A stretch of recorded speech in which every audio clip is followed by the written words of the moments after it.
Ladies and gentlemen, welcome along to the D1NZ National Drifting Championship for 2025. I'm your lead host for this round, Warren Sear. Unfortunately, Stephen McIver is away on other duties, so I'll be filling the airwaves with the sultry sounds of my voice. And joining me from pit lane this weekend is going to be Nick Hoyle, the man on the ground, bringing us all the action from pit lane. Nick, how are you this morning? Hey Warren, good morning mate. Look, really excited to be here with the team and the crowd here at Taupo. It's going to be a fantastic weekend of drifting. And look who's turned up. He has. He's come in fashionably late. Kenny Ruddle. Kenny, welcome back, our technical commentator for the 2025 season. Yeah, it's good to be back, Warren, and back at Taupo Motorsport Park. I haven't been here since the supercar's been here, so the track looks fantastic. We've got two awesome layouts here, new judges, new competition format this weekend. Really exciting. It's a fresh new look to the series, and I'm really looking forward to the Pro Championship later this afternoon to see how it really unfolds. It's wide open for both series this year. Right, and it is a double header, right? Rounds 1 and 2, so that's got some interesting challenges in itself. The Pro drivers got 2 qualifying sessions. The Pro Sports only get 1. Can you explain to me how that works? Yeah, so the Pro Sport guys qualified yesterday. So the finishing order for the tandem eliminations today is going to be how they seed the battle tree tomorrow morning. So for their round 2. Pro Championship managed to get some extra track time up our sleeve yesterday, and we actually said, you know what, there's some championship points involved here. Let's try and give them that extra qualifying session for the pro guys, because, as you know, championships can be won or lost by a handful of points. Yeah, championship is a great point to talk about, isn't it? Because 100 points for a round win really sets you up. So a driver who performs really well this weekend could go out of here with 200 points. And if somebody finished second, they would actually be 40 points behind, just like straight out of the gate. So that's a big difference to try and overcome, Kenny. Yeah, that's right. And it's a lot of hard work for the teams. Being back-to-back, you got a lot of quick overnight turnaround to get the cars ready and prepped, and it's hard on the gear. We've already seen a couple of teams in pit lane. They're going to have to double stint a car in either one of the sessions because that's the car they qualified in. So, yeah, it's going to be interesting. We've got a really stacked tree later this afternoon in terms of team battles, teammates having to battle each other and borrowing each other's cars, so it's going to get a bit crazy. All right, so an absolutely action-packed schedule here today. Let's take a look at what is coming up today on the D1NZ Round 1 schedule. All right, so we don't quite have that ready to go yet, Kenny, but we do know that the Pro Sports are going to be up for battle very, very shortly. And Nick Hoyle, you're going to be on the ground bringing us all the emotions, all the feeling as these drivers come in hot and heavy to round 1. Look, it's exciting with the Pro Sports. There's a lot of new up-and-coming drivers, and how they qualify and then how they go into battles. Really cool to see these guys putting it all out there, and it'll be interesting to see who may have qualified well but maybe not drive so well, or who maybe does the opposite. You know, guys like Guy Maxwell, a lot of experience, didn't have the greatest qualifying, but he's very, very good in battles, so it'll be interesting to see how that goes today. All right, so of course there is so much to play for here today at round number 1 of D1NZ, because we've got this big 10 Tools prize pack. We've got the Drift Japan Tour coming up for our Pro Sport winner and our Pro winner. Let's take a look at today's competition format. The 2025 D1NZ Championship brings together new elements and a new lineup of changes for the competition format. Each driver is scored on line, angle and style by 3 judging officials, with each judge given 100 points to play with all 3 scores now averaged across the 3 judges. Qualifying runs are now also back-to-back to keep the cars warm and on consistent track conditions. After qualifying, our drivers are then lined up in a seated battle tree, ready for door-to-door competition. Drivers need to set or better their qualifying performance in the lead while maintaining the scoring criteria for each event. The chase driver's objective is to match or better the lead car's performance while trying to maintain close proximity. Our tandem elimination system has changed for 2025 with new scoring elements. Each official will now split their points across 3 battle scoring criteria, where drivers need to set both a lead and chase run, now scored out of 100. Each judge will now only score either lead, chase or style, with 100 points available for each official. The highest scoring drivers will then advance into the next round, battling through a top 16, top 8 and a semi-final top 4 before we battle for the final spots on the podium.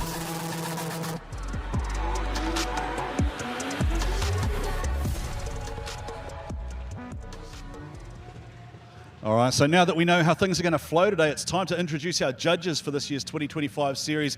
Over 75 years of motorsport experience between the 3 on the panel. A big warm welcome back, Matt Kwok. How are you feeling today, Mac? Yeah, good, mate, good. To be honest, I was a little bit nervous coming in here, but after yesterday, the boys have settled into the role very well. Judging lead today, so very confident in what I've got to do, and can't wait to see 90 to 100-point leads, hopefully. Yeah, we saw some phenomenal effects yesterday. I think there were 12 drivers who qualified with scores over 90. We haven't seen that for years. Yeah, it's a very different layout and a protocol of what we're doing here, so it might take a little bit to get used to, but I think it's very even, and the scores reflected good driving, so we're all for it. All right, welcome back, Mac. And joining you in the hot seat, he steps across the hallway, a man with over 20 years of motorsport experience, massive speedway background, Tony Gallagher. Welcome back to D1 again. Yeah, not where I thought I'd be, Warren, but hey, like I say, Mac talks about being nervous. He's been here, he's done that as a judge. I'm like pure rookie. I'm green as they come. But I feel a bit more comfortable talking on a microphone than I do up in the judges' tower. But no, confident is the word after yesterday. I think it's certainly a shake-up, I think, is probably what we're looking at, really. And for me to come through and have my input, there's no secret. I don't have a huge amount of drifting driving experience, but when it comes to car control, I'm real confident. Steering input, throttle application, I'm real confident with looking at what I'm looking at, and style. From a style perspective, as judging goes, I've watched so much drifting, probably more than most of the drivers, because I'm up there watching the whole time. They're doing their thing driving, they're working on their cars. I'm watching the whole time. So, just like yourself, you've done a whole lot more watching. We can nitpick, we can call out everything that we see. All right, I think it's fair to say, though, Tony, your speedway career was a little bit more successful than mine, although we both ended up upside down once or twice. And welcome from Australia, Bungy Bruin, the brutally honest judge. Just plain honest feedback is what you've promised to give each and every one of our drivers. Tell us about your thinking as you come into 2025. Yeah, so coming into D1 for me, it was about making sure there was transparency for the drivers and making sure they have an incredibly clear understanding of what we're wanting as a judge. So today my role as a chase judge is looking only at the chase and the proximity, and additionally making sure that they're doing what we've asked. All right, and who were the standouts, do you think, yesterday, from an unbiased point of view? From an unbiased point of view? Soft spot for the Aussies? No. Look, the whole field was actually unreal. The thing that was causing people to have low scores was just simple mistakes. So for me, there wasn't one standout. I was impressed by the entire field. All right, and Bungy, you're a man with a few different hats that you wear. Do you like that pun? I see the Drift Japan hat. So you're a sim competitor. You're also a driver and you're a promoter as well. Yeah, so I actually I'm a sim engineer. So I used to have a company, I used to make them. I've been driver training for like 15, 20 plus years. Used to be in grip, then I moved to drift. Then I run a charity and I do drift tours. So there's a lot of stuff. There's so much going on. And speaking of a lot going on, let's go and take a look at the Drift Japan Tours prize pack for our Pro Sport and Pro winner for 2025. We're in Japan, we're in Japan, we're in Japan, we're in Japan, we're in Japan, we're in Japan, we're in Japan, we're in Japan, we're in Japan, we're in Japan.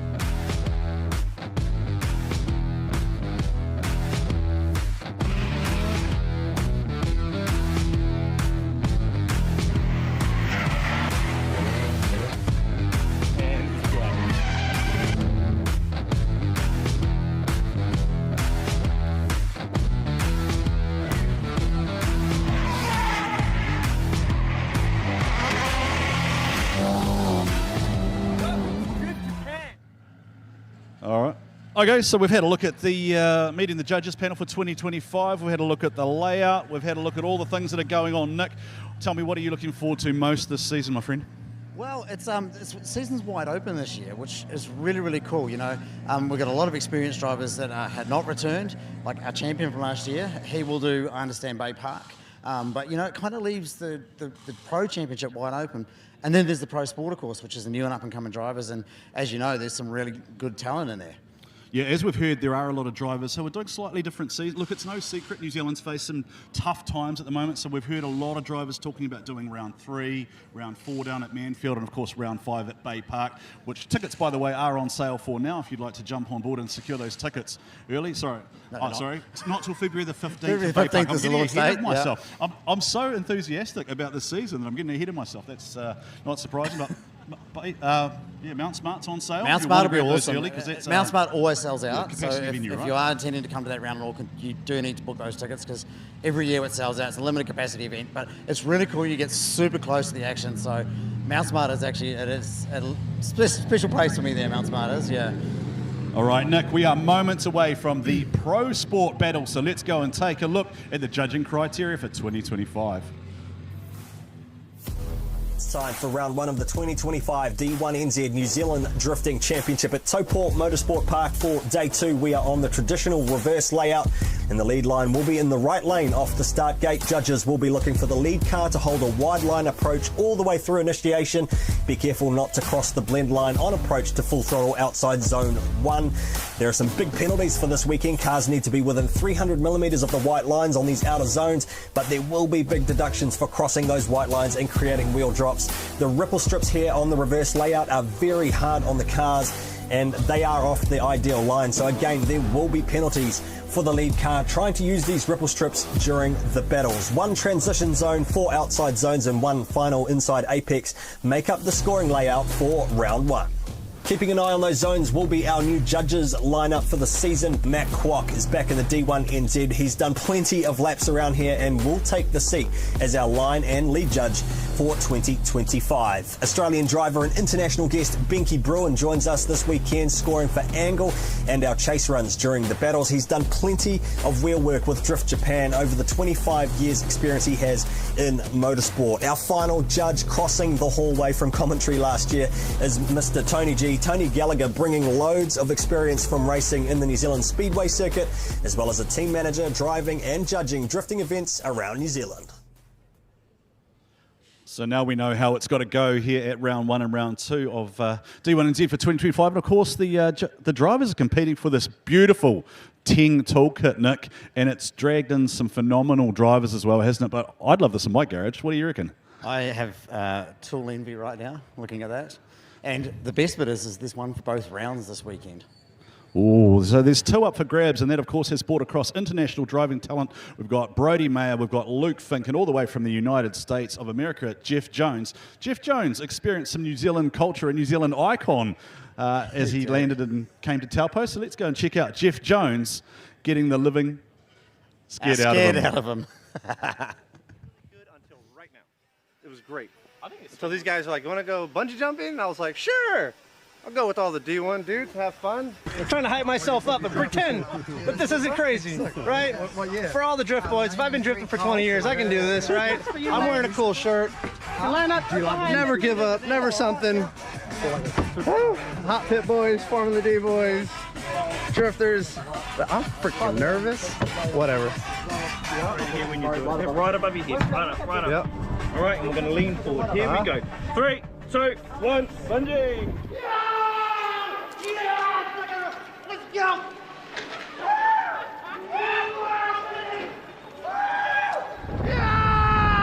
Yeah, sucker!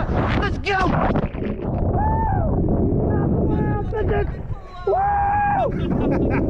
Yeah! Now get wet. What's up? Put my finger.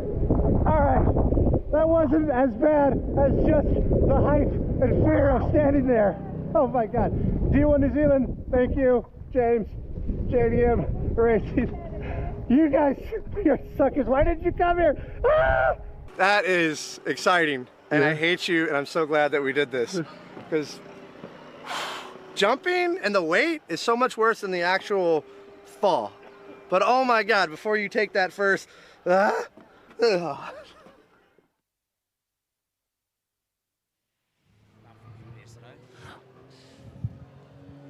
So Jeff Jones there with the experience of a lifetime at the Taupo Bungy, and we do welcome our international drivers to Taupo. We welcome our international audience as well.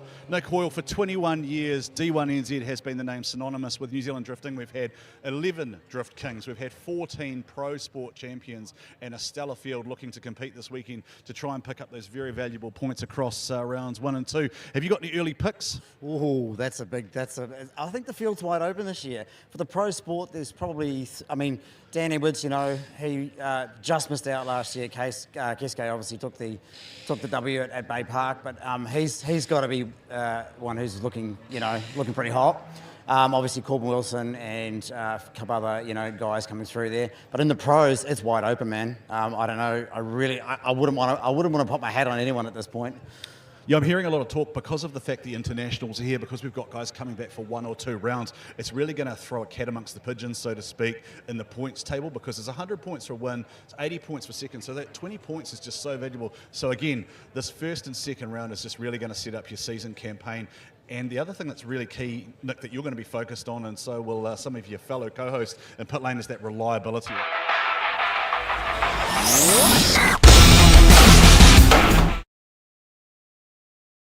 The championship this weekend, but you certainly can lose it. And I know how hard these teams work down here. It's the only sport where I've seen people literally handing the keys to cars to competitors to keep them running. Everyone in this sport just really puts so much energy into keeping the cars out there, but a double-header weekend will test the crews, the drivers, and everyone in between. All right, and we've got 8 2JZ engines. We've got a whole lot of V8s in the field. We've got some RBs. We've got the super unique Johnny Latham machine with that beautiful sounding TRD NASCAR. That thing just has to be music to the ears as it rumbles down pit lane. But I think you're forgetting the rotaries, mate. You cannot forget the rotaries. Oh, rotor. You're sounding like Tony Gallagher. You're sounding like Tony Gallagher. Yeah, and look, and I'm a big fan of an RB on full song. There's nothing quite like it, so it's really cool. We've got a great mix of engines, and I think that just, let's get out there, let's see some skids and get into it. Alrighty, and there is still so much to play out over the course of the season. Any particular memories, Nick, that you've got of Taupo Motorsport Park? I know it's produced some of the, what we call the battle of the seasons right and past. I think back over the years about guys like Zach Pohl, Nico Reed, some of those drivers, those names that come up just time after time, and they go one more time, one more time. I mean, I'm reminded of Mad Mike and Nico Reed going one more time around here and ending in a bit of buff, and that cost someone a championship. It's, man, I've been coming to Taupo now for 12, 14 years, something like that, and it never, ever it always throws a curveball. All right, and the home of D1NZ, of course, this season, along with Fox Sport and Sky TV, is Oversteer TV. Let's go and catch up with Kenny in the commentary booth. Kenny, how are you? Yeah, not too bad, Wes. I've relocated myself into the commentary box, so we're rocked and ready to go. And we just had a few last-minute we had to repaint the lines out on the track. So that's the delay, folks. If you're watching around the world on the live stream or here at the track, the judges were really keen to go out and make sure those boxes were repainted. But a small delay, but we're about to send cars out now. And Kenny, for you, any particular memories of the Taupo Motorsport Park? I mean, you and I have been around the sport since 2003, basically, since its incarnation. Most of them are actually from my circuit racing affairs. Shane Van Gisbergen taking me for a lap down the back straight. But I'd say there's been some controversy on this particular layout. There's some controversy that has always arisen from those last 2 scoring zones. Are we going to see that today? We've got rid of the last inner apex. That late inner clip is gone. So it's a very different line to what they were initially practicing on Friday. So that's going to be one to watch. There's always that last corner here, and the guys that don't dive bomb too much, they got to make sure they smooth out that chase run and approach that red quarter and get up on that A-pillar. All righty, Kenny, it is fantastic to have you back. I'm ecstatic to be back. It's getting way too hot here in the sun for me. I'm going to love you and leave you. I want to check out who gets those big round points for round number 1 here of the D1NZ. I'm heading to the commentary booth to join you, Kenny, and find that air conditioning. Nick, over to you in pit lane. Fantastic. Yeah, look, this track, like Kenny was saying, super, super hard on the gear, hard on the tyres. And I know even for these pro sports on the radials, they're only getting 2 laps. This track, the surface here just tears them apart. So I think, it's going to be really, really challenging for these drivers today. All right, we're just about moments away to send the cars out and get back into action here. We'll have a quick look at our judging team in the box, who are just making their. Well, there's Matt Kwok still sitting himself up. So final lines being painted here, guys, and thanks for everyone tuning in. Oh, check out the binoculars on Bungy Bruin there. Certainly got a keen eye, and I'm loving the enthusiasm and passion that the guys are bringing to this new competition format, which we're going to have to unpack as the weekend gets underway, and we're going to try to do our best to explain it all. Of course, the 3 judges are now specifically scoring specific areas. So where there is a lead judge, there is a chase judge, and a style judge, and they each have 100 points to play with. So effectively, there's 300 points in a tandem elimination battle now for each driver. So it's still win or lose or OMT in the end, but the scoring system has completely changed, and it's really interesting knowing now exactly the kind of point deductions that these guys are going to get. Another great talking point with the judging heading into this season, particularly at this event, is the wheels off. Now, the biggest thing to watch out for during the tandems is what the lead car is doing and where they are on the track in terms of those white lines on the edge of the track. The dirt drops here this weekend are being penalised very, very, very heavily. And if you do individual wheel drops throughout the run, if you do more than 3, you score a 0. So this is going to be super brutal, super clear-cut tandems today. And you'll just see some of the line painting action out there. Do shout out to all the boys in the team from the fire crew and the recovery crews out there stepping in to lend a hand for the judges. It's a hard job. They're going to have to sit in the air-conditioned ute all day long because they have to wear all the fire protection gear, which is, it gets a bit sweaty under the collar. Weather's not too bad here today. It'll be interesting to see what the track condition will be, because yesterday we saw quite a bit of heat pumped into the track, and then what you do find at some of these circuits is around sort of 3-4 o'clock you get a bit of a temp roll off, but yesterday there was a little bit of temp out there.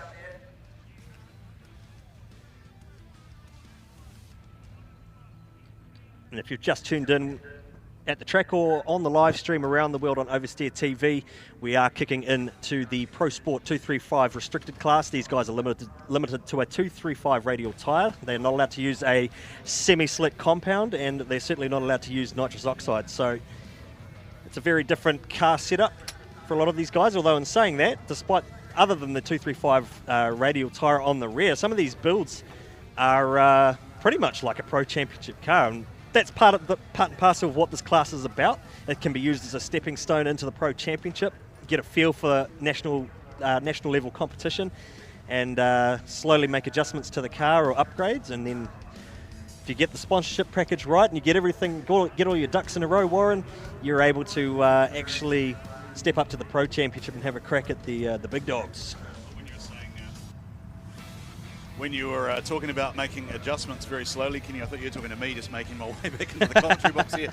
It's hot out there, mate. Yeah. Well, it was a little bit chilly to begin with early this morning when I got up, but then, like I was just explaining, I think we might actually see a bit of heat dial in later on this afternoon when the pros get out. Well, what I'm wondering is that going to impact on the turbocharged cars?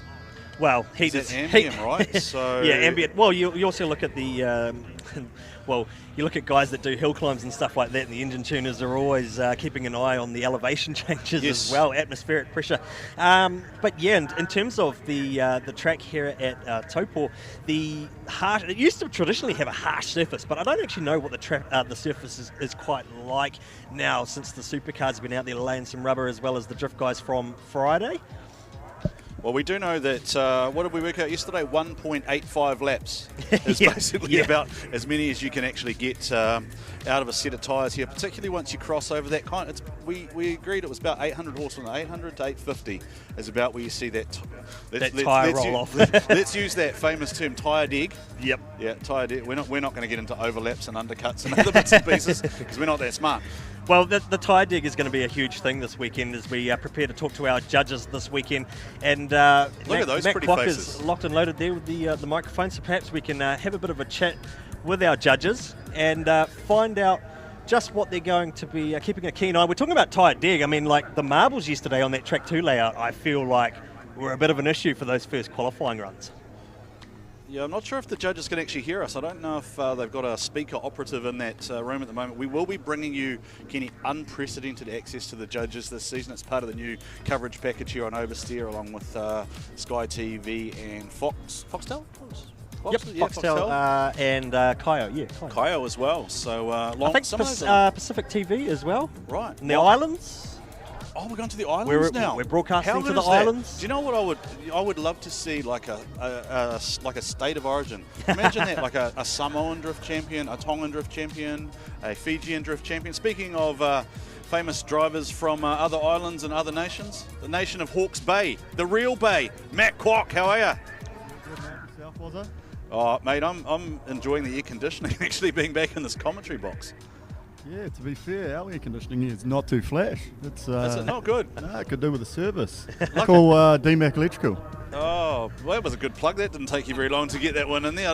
Lucky you got the aerodynamic haircut going on too. Is it true that you were trying to buy a car yesterday as well and get back out there? The old competition bug was itching away?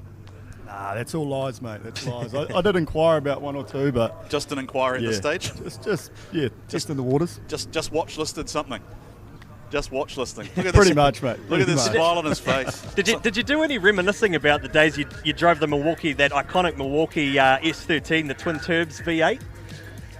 Yeah, it was a little bit, to be honest. Sitting up here, it's very different to what the drivers are going through, but just being back involved, walking around the pits and soaking it all in. Sort of 12 odd years I've been out of here, and it did bring back a lot of memories. A lot of heartache, a lot of empty pockets, but overall very much enjoying being back. Can you talk to us about that, Mac? As an ex-driver, when you get to this point and you've got 10 minutes, right? You're suited up. What's going through the mind in terms of trying to get ready and this is a good question for Tony as well, knowing his speedway background.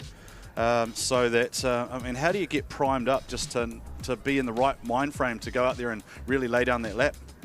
Honestly, a lot of people deal with it different. You'll have half the field out there probably gyrating, and then the other half are sitting there just calm, visualising, knowing what they've got to do, just go out there and try and do it. That just probably comes with time and experience, you know. Like nowadays you can turn up to events and drive and it doesn't matter, it is what it is. But that first probably 2 or 3 years of my career, I was trying not to spew up before most battles because it was horrible. It probably wasn't even all that fun, but there'll be a few boys out there feeling that. I know one of my mates from Hawke's Bay definitely will be. He was spewing up this morning, and it was 3 hours before an event. So most of the old boys, the fingers of the world, will be down there having a cup of tea, just thinking about what's going on. Cup of tea and a couple of ginger nut biscuits, you reckon, just chilling out? Yeah, mate, watching Coro Street, you'll be loving it. Hey, speaking of Coro Street and people who've been around for a while, Tony G, you're a team manager now as well. What do you go through in terms of if you're a team manager and you're talking to your driver? How do you bring those nerves down or try and get them in the right mindset? I don't know. I guess I'm like Mac. Go back quite a few years. Yeah, it was a bit of that throwing up feeling, but yeah, it feels somewhat relaxed these days. With a team management perspective, we'll just jump in the trailer and chill out. They're all mates, you know. Those boys have generally got quite a bit of experience. It's the newbies to teams racing. It's quite daunting, but yeah, no, I think most of those guys are pretty calm, to be fair. Are you talking about those secret trailer chats that go on in stock car teams races? Oh, absolutely. You always shut the door, and everyone, like, you shut yourself off from the world, and you talk about who's got the first round at the bar afterwards, what we're going to have for breakfast in the morning. Who we're going to have breakfast with sometimes, you know, that sort of thing. I heard a bit of that going on. There's a little bit of chat. There's a few rivalries building. There was one driver who told me that he's never beaten Dean Young, so Dean Young is well in his sights. I know that Blake Miles and Daniel Edwards, as two of the drivers who kind of either have that pedigree or came out yesterday and just threw down hard, they'll be probably in the sights of people as well, in terms of if you want to go through people, you want to go through them early, right, and try and get them out of the way, or in your world you just turn right on them and put them straight line into the wall. Yeah. All right, that is Jordan Grant there on screen. Look at those locks, Kenny. Doesn't he look fantastic? Maybe, well, you know, when I turned up to the track yesterday, there was sort of a few comments floating around about the moustaches of Mac. Yes, we did see that. What is up with the D1 Mo's? Maybe we need spot prizes for the best stash. I'm keen. Maybe let's do that. Some sort of oversteer and whatever prize. Now we have had another prize too, Kenny, added to the pool for the weekend. So Renee from Central Wood Recyclers has jumped on board and offered a cash prize for the highest finishing team.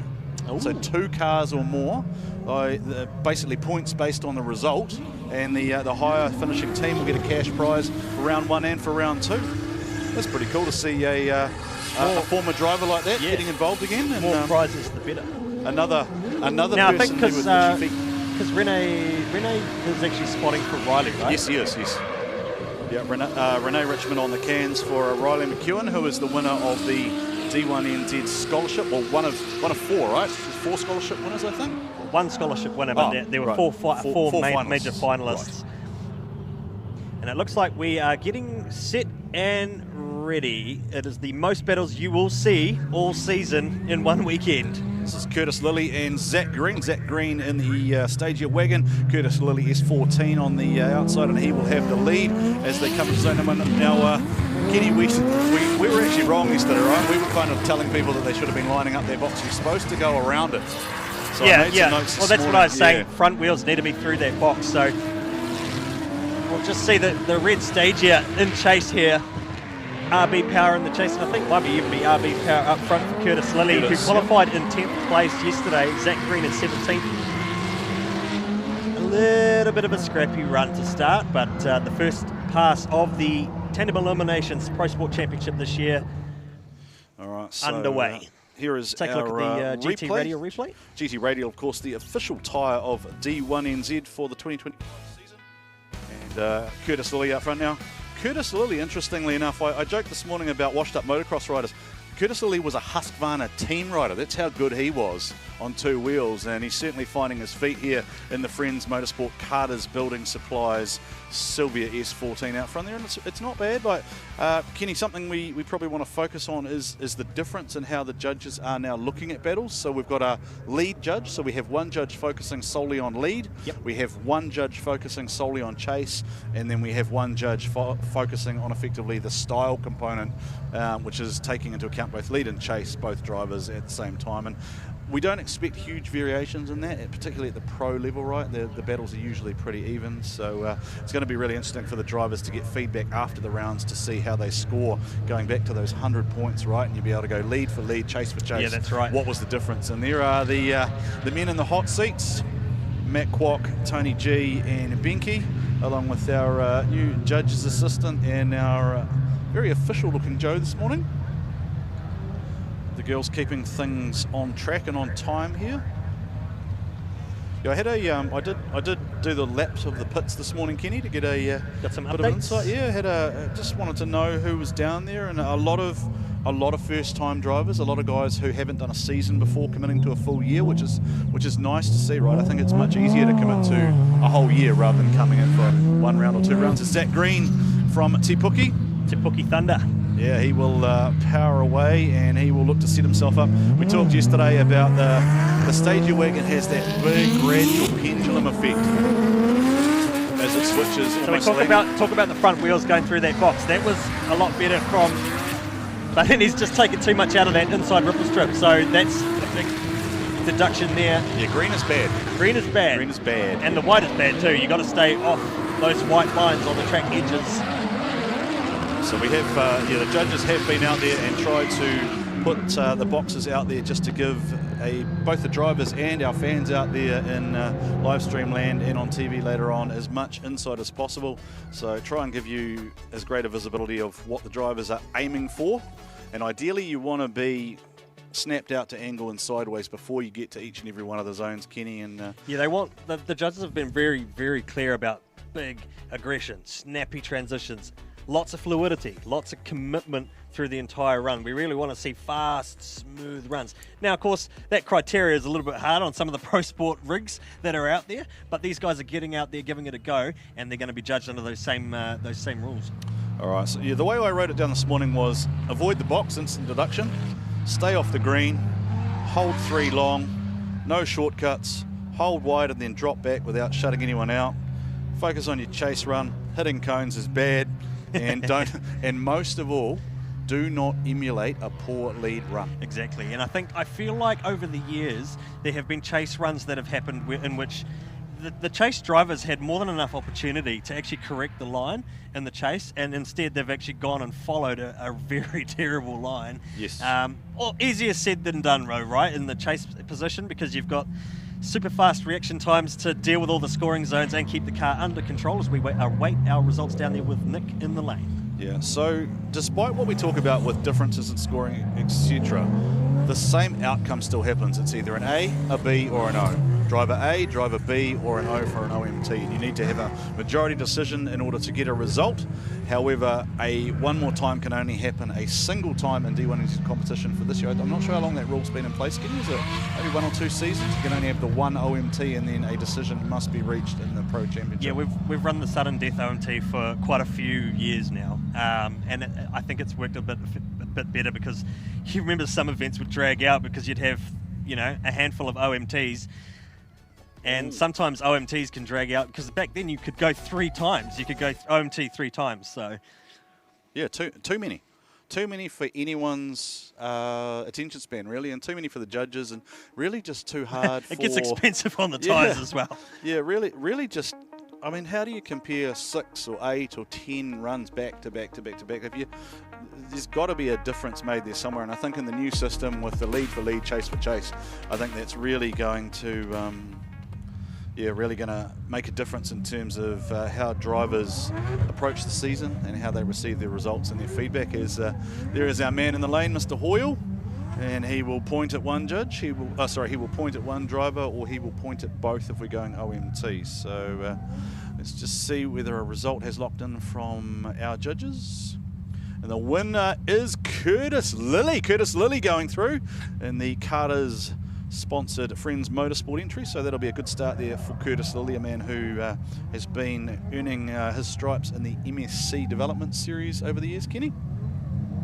Yeah, the MSC Challenge has been a good watch over the last few years. You can also replay the MSC Challenge on Oversteer TV, and we can hear your lovely voice. Yeah, there's a bit too much of that going. That one's a bit different, right? As we watch Cameron Omblevray and Chris Mildove out on track for effectively what is really going to be their first ever competition battles, right? These guys, and Chris Mildove is going to pull that up. I don't think he is.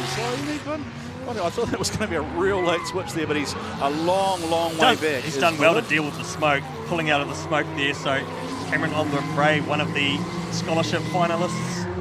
I learned earlier too, fun story about the Omblevray family. They're a drag racing family, and the fastest car in the family belongs to Mum. It does 9-second quarter miles. Wow. So motorsport family through and through, with Cam driving junior dragsters since the age of 5. Wow. So he stepped into drift. Now drift's his new passion, but drag racing family through and through. But you don't often see Mum having the fastest car in the family, do you? So great to see the Omblevray family here, and they were certainly having a good time down there in pits. And I said to Cam, look, I feel like, mate, just looking at you, you've already won by being here. Just the smile on your face is worth the price of admission. So congratulations to all of our new drivers. Speaking of, Kevin Ryan, mini stock driver out of Waikaraka Park up in Auckland. He's on the line there, and he is, as we see Chris Mildove just making his way back around. He is up against, where are we? So we've actually gone to the right-hand side of the tree. Should be Guy Maxwell, shouldn't it? It should have been. Do we go side to side? Guy Maxwell and Kevin Wright, but we're going side to side. So Cameron Omblevray versus Chris Mildove. Some new faces, some new talent in the Pro Sport 235 series this year. Some faces for radio. Me and you, Kenny. Back on Oversteer TV. Well, it's good to see Laurel again. Way back in time. Japanese 4-doors are back. Although this one's got a LS under the bonnet, I think. Yeah, definitely that distinctive V8 growl, isn't there? The rumble that only comes from something of that family. Chris Mildove, that's Chris's ex-road car that he's converted for competition. Very late entry there from Chris Mildove. Cameron Omblevray, though, drops a tyre and then he misses the outside zone, but we did get told earlier that it was all Omblevray sliding up onto the rear of Mildove there. This is an untidy lead run here, and it's making it really hard. Now, the focus was very much on delivering that chaseable lead run, wasn't it, Kenny? Yeah, that's so right. That's part of that scoring system in terms of lead for lead, chase for chase, and now having a judge that just does lead and a chase judge that just focuses on the chase car. So you'll see a dirt drop there for Cameron Omblevray in the C33 Laurel. Check out that shallow angle transition through the midsection, which really opened the door for Cameron to get up. But then you look at how he approached that proximity through the last part of the section. The judges have got a little bit of work to do to dissect that, who was actually at fault and who actually gets a bit of leeway out of that. But like you say, a good lead means a good chase, and the lead run was definitely lacking through the midsection. Yeah, let's not jump to a decision just yet, Kenny, because I want to see how the judges do decision that one. That'll give us a Cameron step. actually he's based out of Wellington. It's actually an LS1 Plus T. LS1 Plus T. So for those who are not familiar with that terminology, Kenny, Plus T is... He's added the turbo. He's added the turbo to the motor. Right, which is... Oh, and Cam, yeah. So that's what we thought was probably going to happen there. Cam Omlevray gets the call there. Cam Omlevray gets a win first up in his first battles. Not bad on debut, first win. Nope, big smile on the face there. So we will be bringing you news, views and interviews from the drivers from pit lane a bit later in the day once we transition to our pro broadcast, I believe. We're not doing it for Pro Sport. Maybe we'll have something around the top fours. Maybe we'll just see how time goes here. It's always a bit of a juggling act, isn't it, Kenny, between the production and just keeping the event, because it is a time certain event, right? So we are running to a broadcast schedule and we have to be done by a certain time. So that is Guy Maxwell, the choice files, S13 RB25 underneath the bonnet after he split the last one in half, I think it was, Kenny, and he is up against Kevin Ryan, who is in his first competition battles. He is, Kevin Ryan.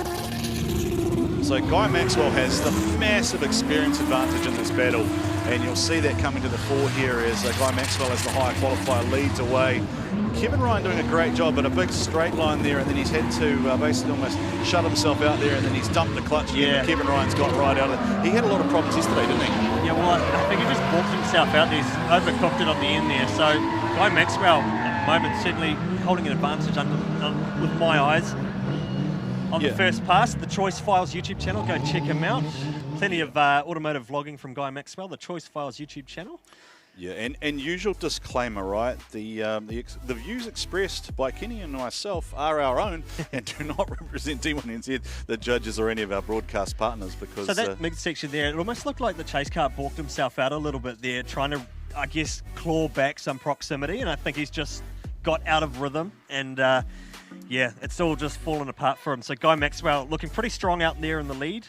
My gut feel is probably not a lot of battle experience for Kevin Ryan. I mean, he told me in the pits earlier, basically, he went and watched drifting one weekend and bought a car the next.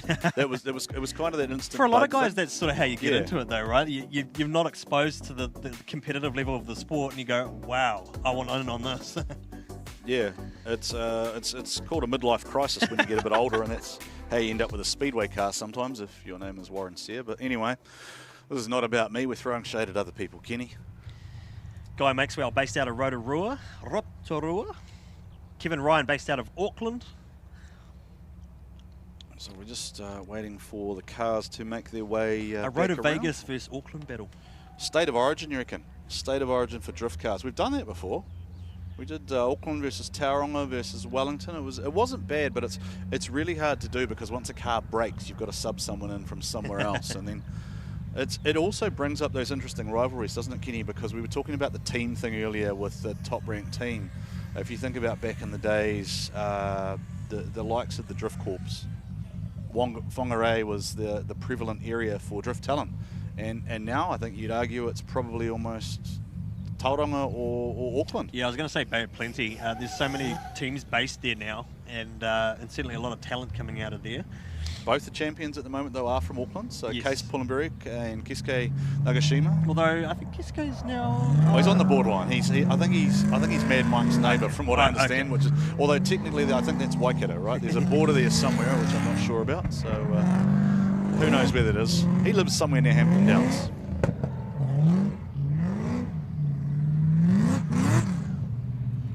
So just hearing word there that there was a 5-minute call from Kevin Ryan, so something mechanical there for Kevin Ryan has gone on. So Guy Maxwell just pulls up to the side there and tries to, he's got to be trying to stay, I think this is the challenge, isn't it? Trying to stay cool out there because those cars will be hot. And yesterday we saw those heat waves just baking off the track, Kenny. Yeah, the heat will be something to watch out for when the big 265s come out with the sticky semi-slick rubber. Link ECU. What is it? Link ECU start zone, start box zone. The exhilaration. The exhilaration starts here. Does start here. Isaac Aldridge for Landmark Homes against Team 12AM's Luke Chappell-Sayer. I was just thinking there's got to be a story behind that team name. Yeah, I was told by a lovely lady in the pits that apparently that team is always working on a car last minute at 12 AM, and that is when it's usually ready, hence the team name. Isaac Aldridge, plenty of battle experience out front. He will lead away, and he will lay down a nice, consistent run here. He'll say to Luke Chappell-Sayer, come and get me, prove that you belong here in D1NZ Pro Sport. You can see Isaac Aldridge just getting down to his work nice and early, not doing anything overly flashy. Isaac Aldridge is just one of those drivers. He's just consistent. He gets dialed in. He's smooth. His throttle application is pretty consistent, and that's a chaseable lead, right? So that is Isaac saying to Luke, come and get me. Yeah, Isaac Aldridge has done plenty of laps in the MSC Drift Challenge. Plenty of battle experience around Meremere Drift Park. As we take a look at the GT radial replay, the front wheels through that box like we were talking about earlier. Of course, they want to be on the right, when you approach it from the right-hand side of the track. You want to get the smaller deductions, so that the judges are effectively just asking on entry to be on that right-hand side and not cross over into that box, or you're going to lose 20 points straight off the bat. A very clean run in the lead for Isaac Aldridge in the Landmark Homes BMW. Yeah, there was a lot of talk about yesterday. There was a couple of drivers who had what they would have said was 99-point runs on the board, but then they just had that one deduction, which is a great example of how close the field is this year, Kenny. Yeah, how tight that qualifying session was yesterday for both classes is it was really cool to watch. Just a really awesome way to start the season, especially with the new format. So I'm getting excited to see how the championship unfolds. Of course, we've had a long off season, and now we're going to have a short on season because we've got 2 rounds back to back in one weekend, and we then head to Mount Smart, the concrete jungle, the first concrete jungle of the season. Yeah, get your tickets for that now. Tickets are on sale now for Mount Smart. And we know Mount Smart sells out every year because it is what we call a capacity limited venue because of the way it's laid out. There are only really certain amounts of good viewing there, right? And yeah, that's right. I think they're putting in a specific grandstand this year, and it will be very, very limited ticket sales to be at the event, and it's always an electric atmosphere watching that one live. It's under the lights, it's at night, Saturday night in Auckland. If you're keen on a bit of a drift party, then that's the round to go to. It is loud. You and I will have the best seats in the house too, without a doubt.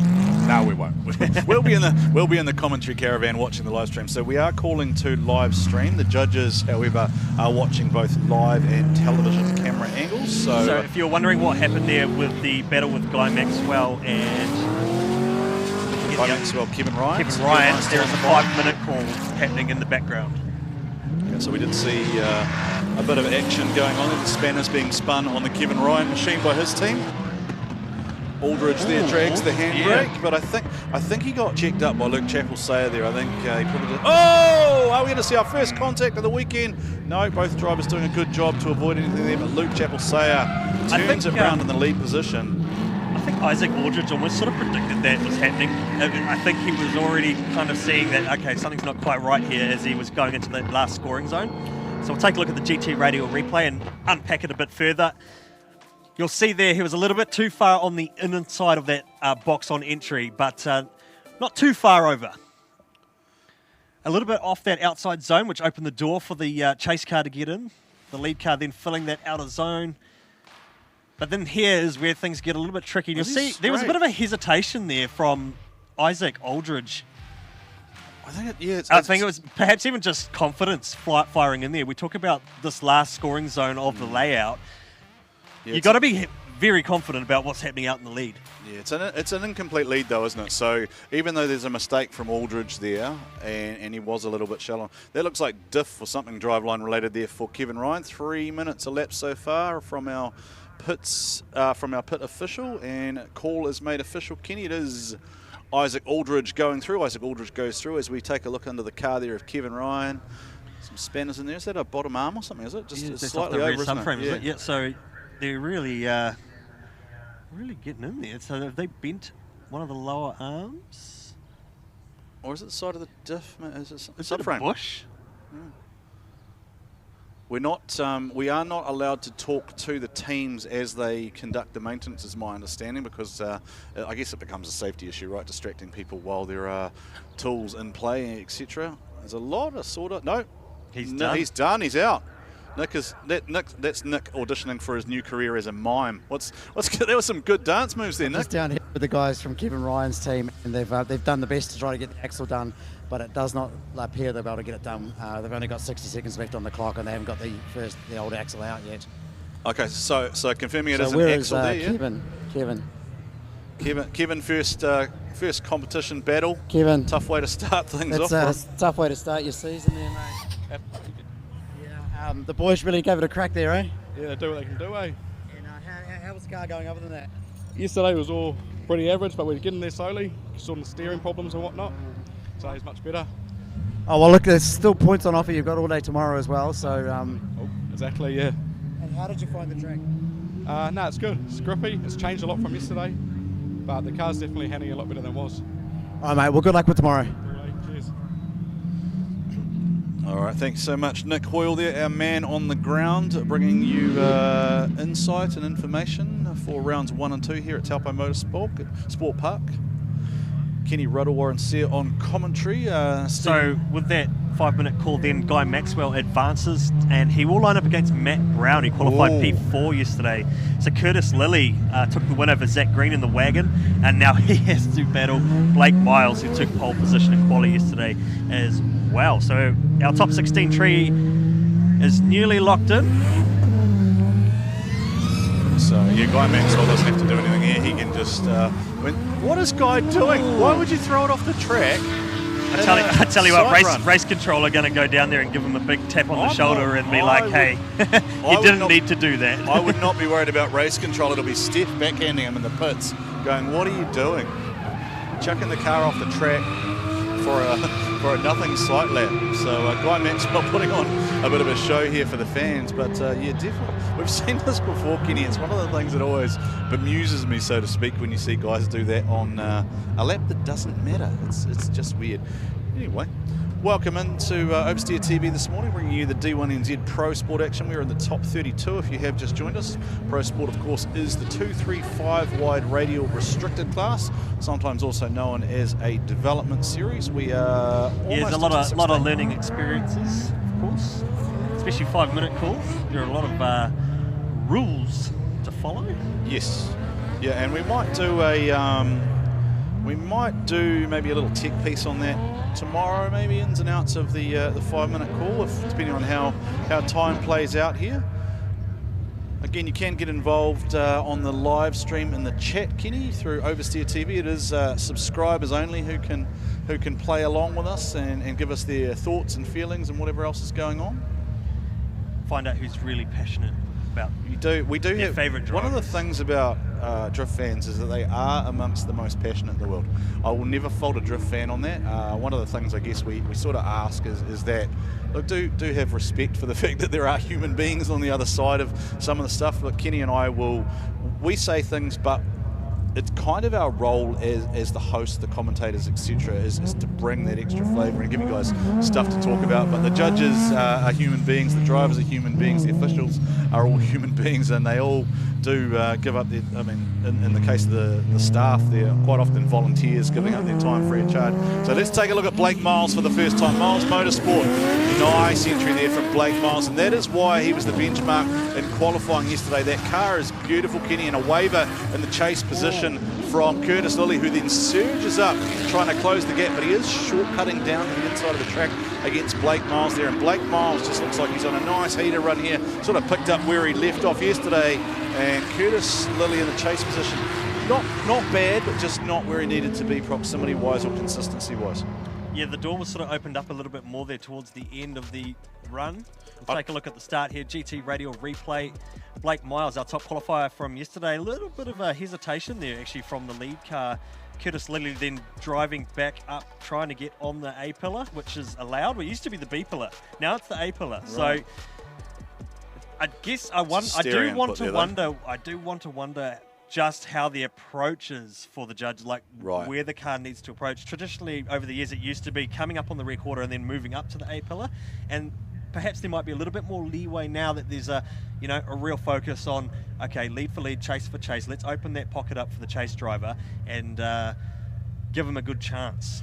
Yeah, I mean, Blake certainly opened the door there, right? There was plenty of ample opportunity there for Curtis Lilly to close up there in the Carter's sponsored Friends Motorsport S14. And I think this is going to give us a good feel here for whether Blake Miles is a real serious contender for the title this year. He #1 qualified. This is the first time we're looking at him in battle. I think it's certainly a solid lead start off. Let's have a look at what his chase game's like. I know that he has been doing a fair few Drift Force days, of course put on by the Mad Mike team up there at Hampton Downs, and usually they're pretty good at providing you with a fair amount of feedback on your driving there at the Drift Force days. So I love the fact not a bad drift coach to have. No, I love the fact there's a lot of development going on in drift at the moment. Like I think we got to a point where we got stuck almost, right? We were kind of in status quo.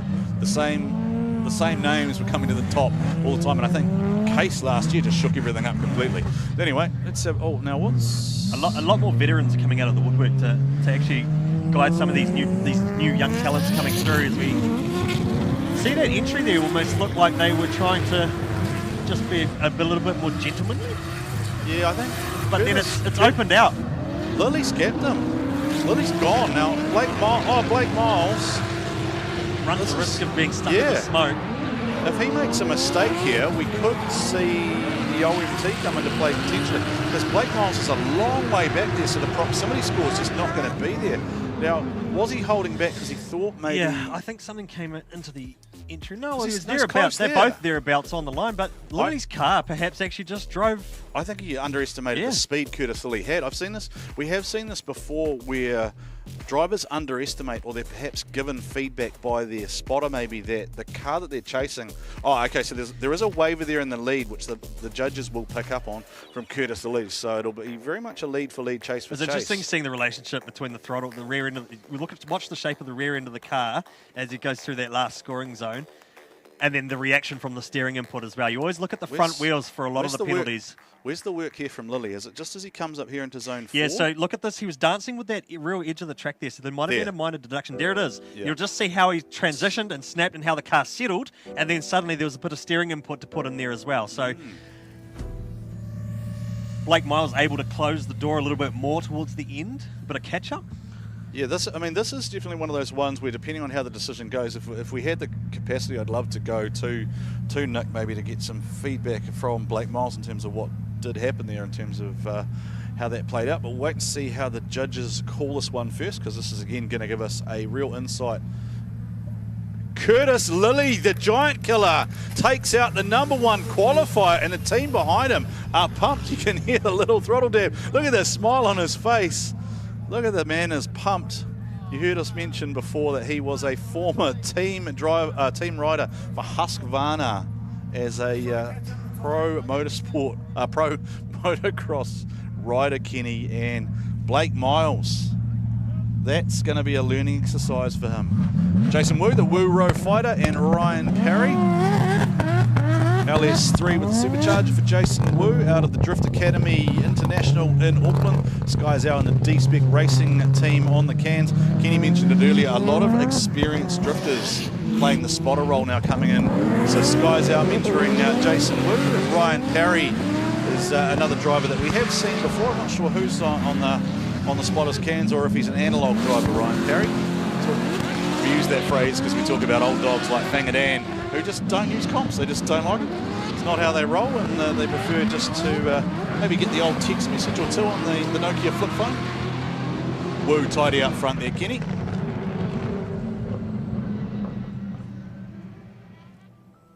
Jason Wu's actually missing off my notes there. Yeah, it is. That's right, Jason Wu. Wuro fighter. Pretty good. The Wuro fighter, pretty good out there, out of the first scoring zones, and a gap opened up there. He was a little bit perhaps late filling that zone, but anyway. Ryan Parry trying to close the door towards the end there. Quite a bit of a proximity gap, so he didn't quite get into the pocket and maintain with that lead car out in front. Was able to close the door towards the end there. Take another look at it. That entry might be a little bit interesting from Jason Wu. just how much rear end sway are the judges going to allow before it's just sort of a big opposite lock, deduction. So we've got a big... I don't know what that was. Oh, it's just the things that happen as you kick off a new season's glitch. broadcast, right? Yeah. Gremlins in the machine or whatever. Glitches in the matrix. We do apologise for some of the technical difficulties we've been having. We've got a fresh new system that we're trying to work, in the live scoring coming through off the interwebs, off the servers, and then back to us, and then through the graphics machine, and it's a whole new system, so we're having to learn it all again. All right, now Kenny, something we were talking about a lot with the pros is the control type. Pro Sport open, isn't it? You can run whatever you want on the rear as long as it's 235 and a radial street compound. Yeah, that's right. No semi-slick rubber on the rear. They can run a semi-slick up front, however.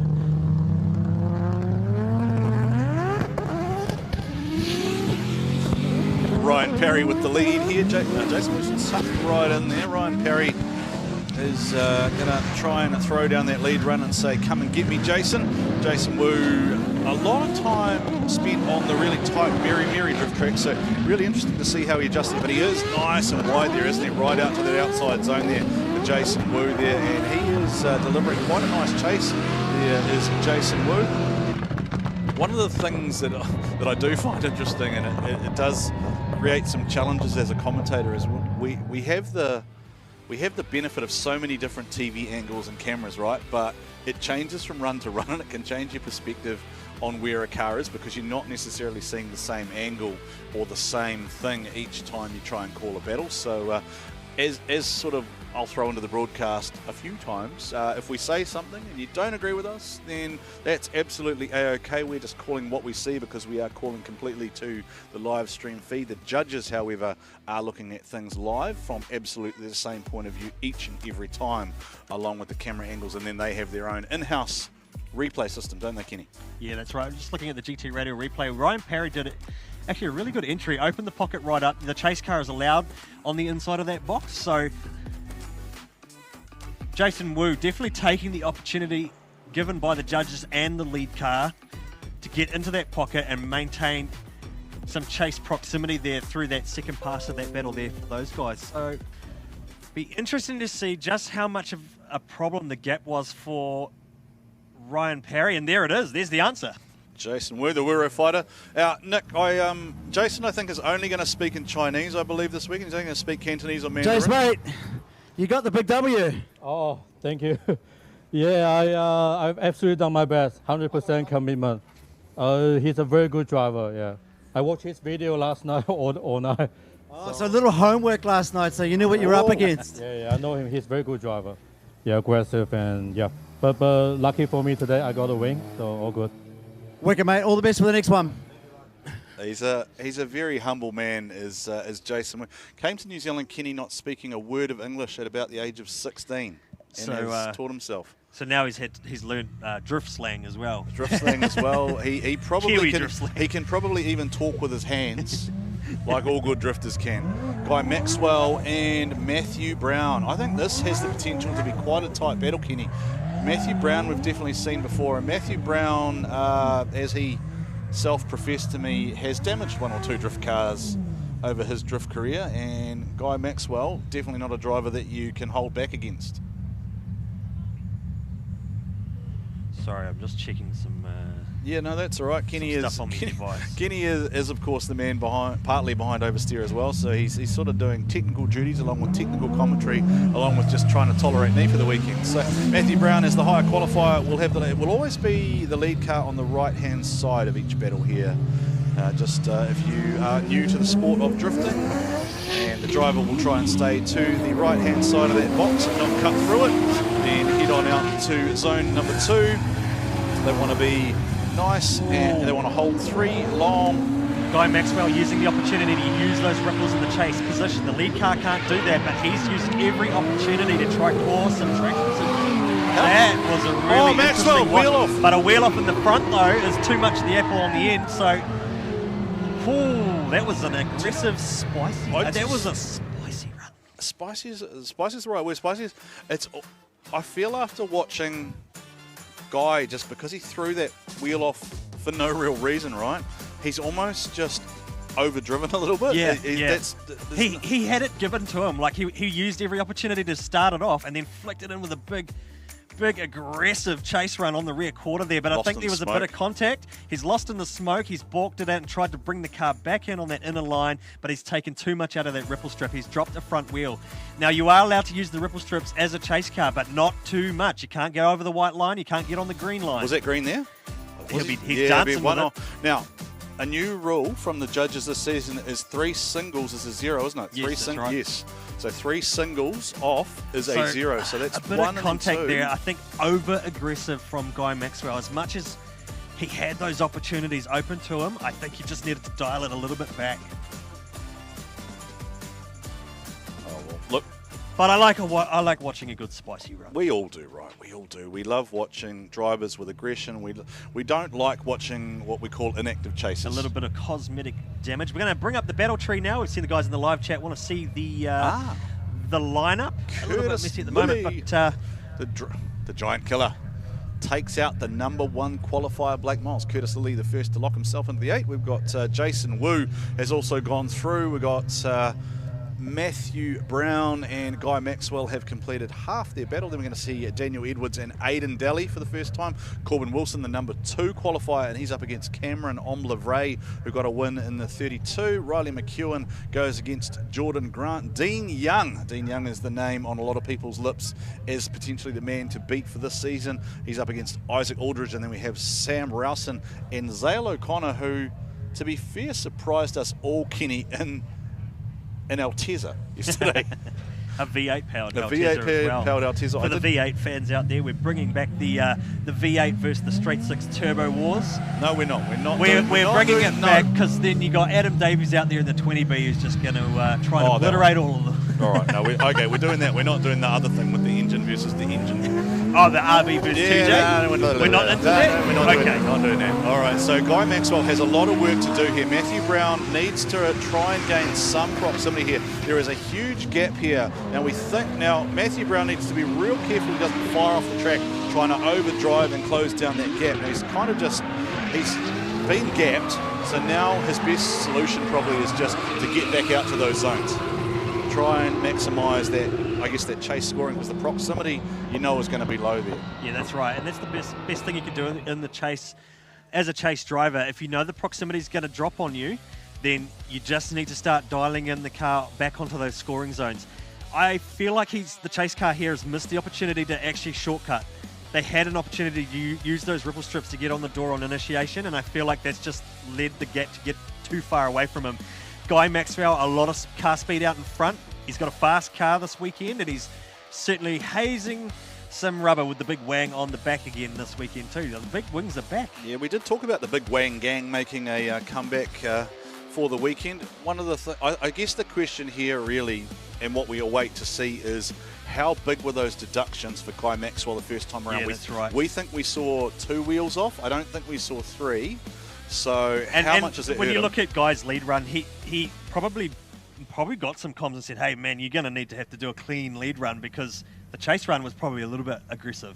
Did Matthew Brown have a headlight and an indicator before that battle started? I'm not sure. Not sure if Guy had an indicator either. Now we're just awaiting the result to lock. Guy Maxwell gets the result there, Kenny. So interesting. It's been a hard day, bro. We smashed into Corbin Wilson at the end there of the second practice, so the boys had to tie the car to the Prado and yank it out a bit, and yeah, they just made it happen. So massive thanks to all our team that are here. Make sure you guys head down to the merch booth down in shed number 6. Head to the choicefiles.co.nz and grab yours. And yeah, thanks heaps to everyone for keeping us here. And all right, mate. We'll see you in the top 6, top 8. See you, bro. Well, so that was really interesting, Kenny. And this is where later on today we will go to the judges, right? We will be able to have a chat with them and just see how they called that. But first of all, we're going to take a look at Dan Edwards and that is Aidan Daly. Sorry, I was going to say Clayton, but Clayton's driving that car later on. Pro Dan Edwards for Core Civil Construction and Aidan Daly for RHP Bit of three-wheel there, Kenny. Bit of a jump there from Dan Edwards out front, but nice and close there from Aidan Daly in the chase position. We know that Aidan Daly has been refining his craft by chasing Clayton, by chasing Sam West, by chasing Kurt Blackie, and he is making a great showing here. As I say that, I put a little bit of commentator's heat on him, a little bit of a waiver there from Daly in the chase position. Dan Edwards, though, Dan Edwards threw it down and opened the door up, and Aidan Daly took advantage of it, Kenny. I think that's definitely the best lead for lead, chase for chase that we've seen so far. Nice. Well, let's unpack it out of the GT Radio replay. Yeah, the chase car using exactly what the judges asked for out of the start and filling these zones, both cars. Look at that, the lead car opening up some opportunity. A little bit of a drop back for the chase car, wavering and then shallowing up on line a little bit, but it's setting him up better for an attack for the last two scoring zones. A few corrections there from the RHP car as yeah, that was my fault. A keen spectator is in the way of the camera. I said nice things, and that caused the waiver. That's usually what happens as soon as you say something positive about someone. But look, I would not, like, for 75% of that chase, I would not be unhappy with that. I wish I could drive like that. Yeah, great chase here and great lead run as well. So a few little mistakes from the guys, a few inputs. You look at the front steering in both of the cars, but so cool to see these two guys out here putting on a really good, I think that's one of our drivers in front of the camera. Aggressive tandem. It looked like one of our drivers based on the fact he had some sponsorship from NZKW on I wonder if there's, there should be like spot prize for the most aggressive chase. Guy Maxwell will probably be in there for starters for now.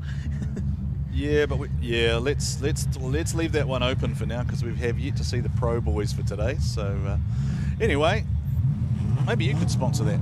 The Oversteer Aggressive Chase Award. Chocolate fish. Chocolate fish in a rap video appearance with Bubba Hurts. You could drift around us. Yeah, you can appear in the next Sticky music video. All right, let's see what Aidan does in the chase position. He's chosen to go real wide. It's only a smaller deduction, but it opens the door here for... Oh, no, he's going to loop that out, and that is going to incomplete it, and he is furious. Arm out the window. He knows he's overcooked it, and he's made a mistake, so he'll be unhappy with himself there under the helmet. Daniel Edwards knows that he is going to go through now to the 8. Puts in a victory lap at the end. Daniel Edwards and Guy Maxwell in the 8. A victory skid. Skids for the kids. Yeah, so the chase driver is obliged to complete a run in order to register a score, so that will be an instant 0 there for... Interesting approach there. Aidan Daly went for the wider approach through the start box, and then Daniel Edwards just committed to it. He followed him through, so... He was going to hang with him, wasn't he? He wasn't going to let Aidan Daly go. I like the fact that Daniel Edwards snapped out to angle early there, like putting the from a chase driver perspective, putting the pressure on early. I think you can hear that. Aidan Daly just getting a little bit keen through that transition. Of course, that transition through the midsection is actually, it's not an outer zone. It's actually sort of like a touch and go where the front and rear of the car both have to transition through. So we'll await the official result down in the lane with Nick. All right, so Nick down there in pit lane, going to have a chat with Dan Edwards first, and then we'll catch up with it's kicking off where we left last season by the seams, mate. Yeah, it is, man. I'm stoked. This car's just driving real good this season, so hopefully we can keep it up. And who have we got next? I'm not sure, mate. The guys will tell us in the graphics, but we'll see you back out there. All right, I'm going to catch up with Aidan, hard luck there, bro. Just didn't go your way. Yeah, didn't go my way. Got a little bit too confident on the middle section and, yeah, spun it. Still stoked, though. You know, Dan, great driver, great fella. Plenty of points on offer tomorrow for you, mate, so we'll get you back out there. Yeah. Yeah. Well, to answer Daniel Edwards' question, he's got Guy Maxwell in the top 8, so... Oh, we're underway already though, Kenny. Sorry to interrupt you there, mate, but I watched Corbin Wilson rocket off the line there, the Drift Fox, 16 years of age, MSC champion ×2, Formula Drift Japan licence holder. But Cameron Omlevray, he is not overawed at all, and he was right there with him. Makes a little mistake there, falls back a little bit there as the Drift Fox goes about his business and gets into his work now. Settling down into a rhythm here is Corbin Wilson, and he has opened the door right up there for Cameron Omlevray to be right with him in the chase, Kenny. This is a great young talent battle coming through this Pro Sport 235 ranks. I mean, I really enjoyed that. That was really cool to see the young guy, the young fella, the young gun in the GT Radio replay. Corbin Wilson, he's a MSC champion. And I'll tell you what, there was a really clean lead run from the 350Z, the ProAir 350Z, the LT4 powered machine, I believe. Yeah, got the LS Plus T in the chase with the four-door, the Japanese four-door, C33 Laurel.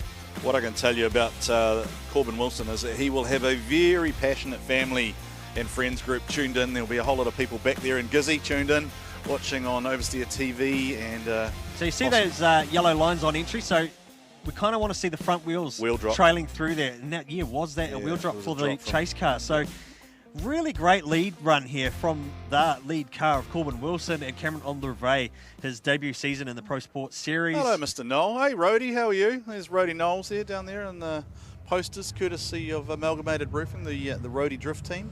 It was a good example for a lead and chase run that we always. I'm looking forward to this next pass. What's going to happen here? We've got the big long wheelbase four-door about to lead. So what's great about Rhodey? He's been around as long as us. He's old like us. He's seen some seen some stuff. Yeah. he's seen some. He's got some stories to tell. He's been a judge, isn't he? He's done a bit of judging, not just in D1 but in other drift series as well. Always keen to have a chat on commentary as well. He'll join you on the microphone and knows his sponsor list like the back of his hand. If you ever see him in the pits, go down and check out. I think there is a driver signing for the guys here at the track. So if you're listening, Can you hear that noise? Is that Corbs' car limping back? Nah, I think there's someone else warming up. Yeah. So it's hard to tell because there's just a lot of ambient noises going on as part of the broadcast. Because we've got how many cameras we got? 5 or 6. 5 or 6, and just as many like ambient noise mics and stuff. So things coming from all over the place. The Drift Fox and the ProAir machine going to chase down the. Wow! So Cameron's matched him, but he didn't quite get as deep as Corbin did in the lead. Corbs, we know, is usually right on the door. So the fact that Omlevray, though, that is now he's way off in the green, isn't he? So I think that might way off in the green and smoked some cones as well. So that'll be potentially a 0 for him, unfortunately, but a very conservative chase as that action unfolded in front of him for Corbin Wilson. Well, I think Corbs' dad Sean will be on the cans, right? I think they'll be playing it smart. They've already had contact this morning with Guy Maxwell, so probably not really looking to do a lot more damage, but wanting to go deep into They'll want to keep tabs on the spares because it's a double back-to-back event, so they've got to turn the car around for tomorrow's tandem eliminations as well. Cameron Omlevray through that one of the. I can't remember if that's the 4th outer zone. Yeah, look, if Nick can, let's have a chat with Cam Omlevray because I know he's just it's the third. It's the 3rd outer zone out of the transition. So he comes through the transition here. Both of them thereabouts, but he's just stacked on too much car speed and angle into there and got his line wrong. Yeah, and if you're a wheel off in the dirt there, then you're a long way gone. So while it's always debated, the easiest way to think about it is if you're at Mount Smart or at Bay Park, you're actually in the wall and you've written your car off if you're that far off the track. That's right. And that's why the judges call the way that they do. So they try and, while it is only a cone as such, or a zone, they try and make it so that if you were driving at a concrete jungle, that you would pay the price. Mate, it's looking good for you in D1 right now. Yeah, it's not too bad. I had a little incident in practice with Guy, but that's all good. Got out for a mechanical and she's feeling all good. So, yeah. Through to the top 8, mate. That's exciting. Yeah, it's the furthest I've been. Only been to top 16 so far. All right, mate. Well, good luck. We'll see you out there. Yep. Corbs is a quietly spoken young man. He does. Cav, just didn't go your way today, bro.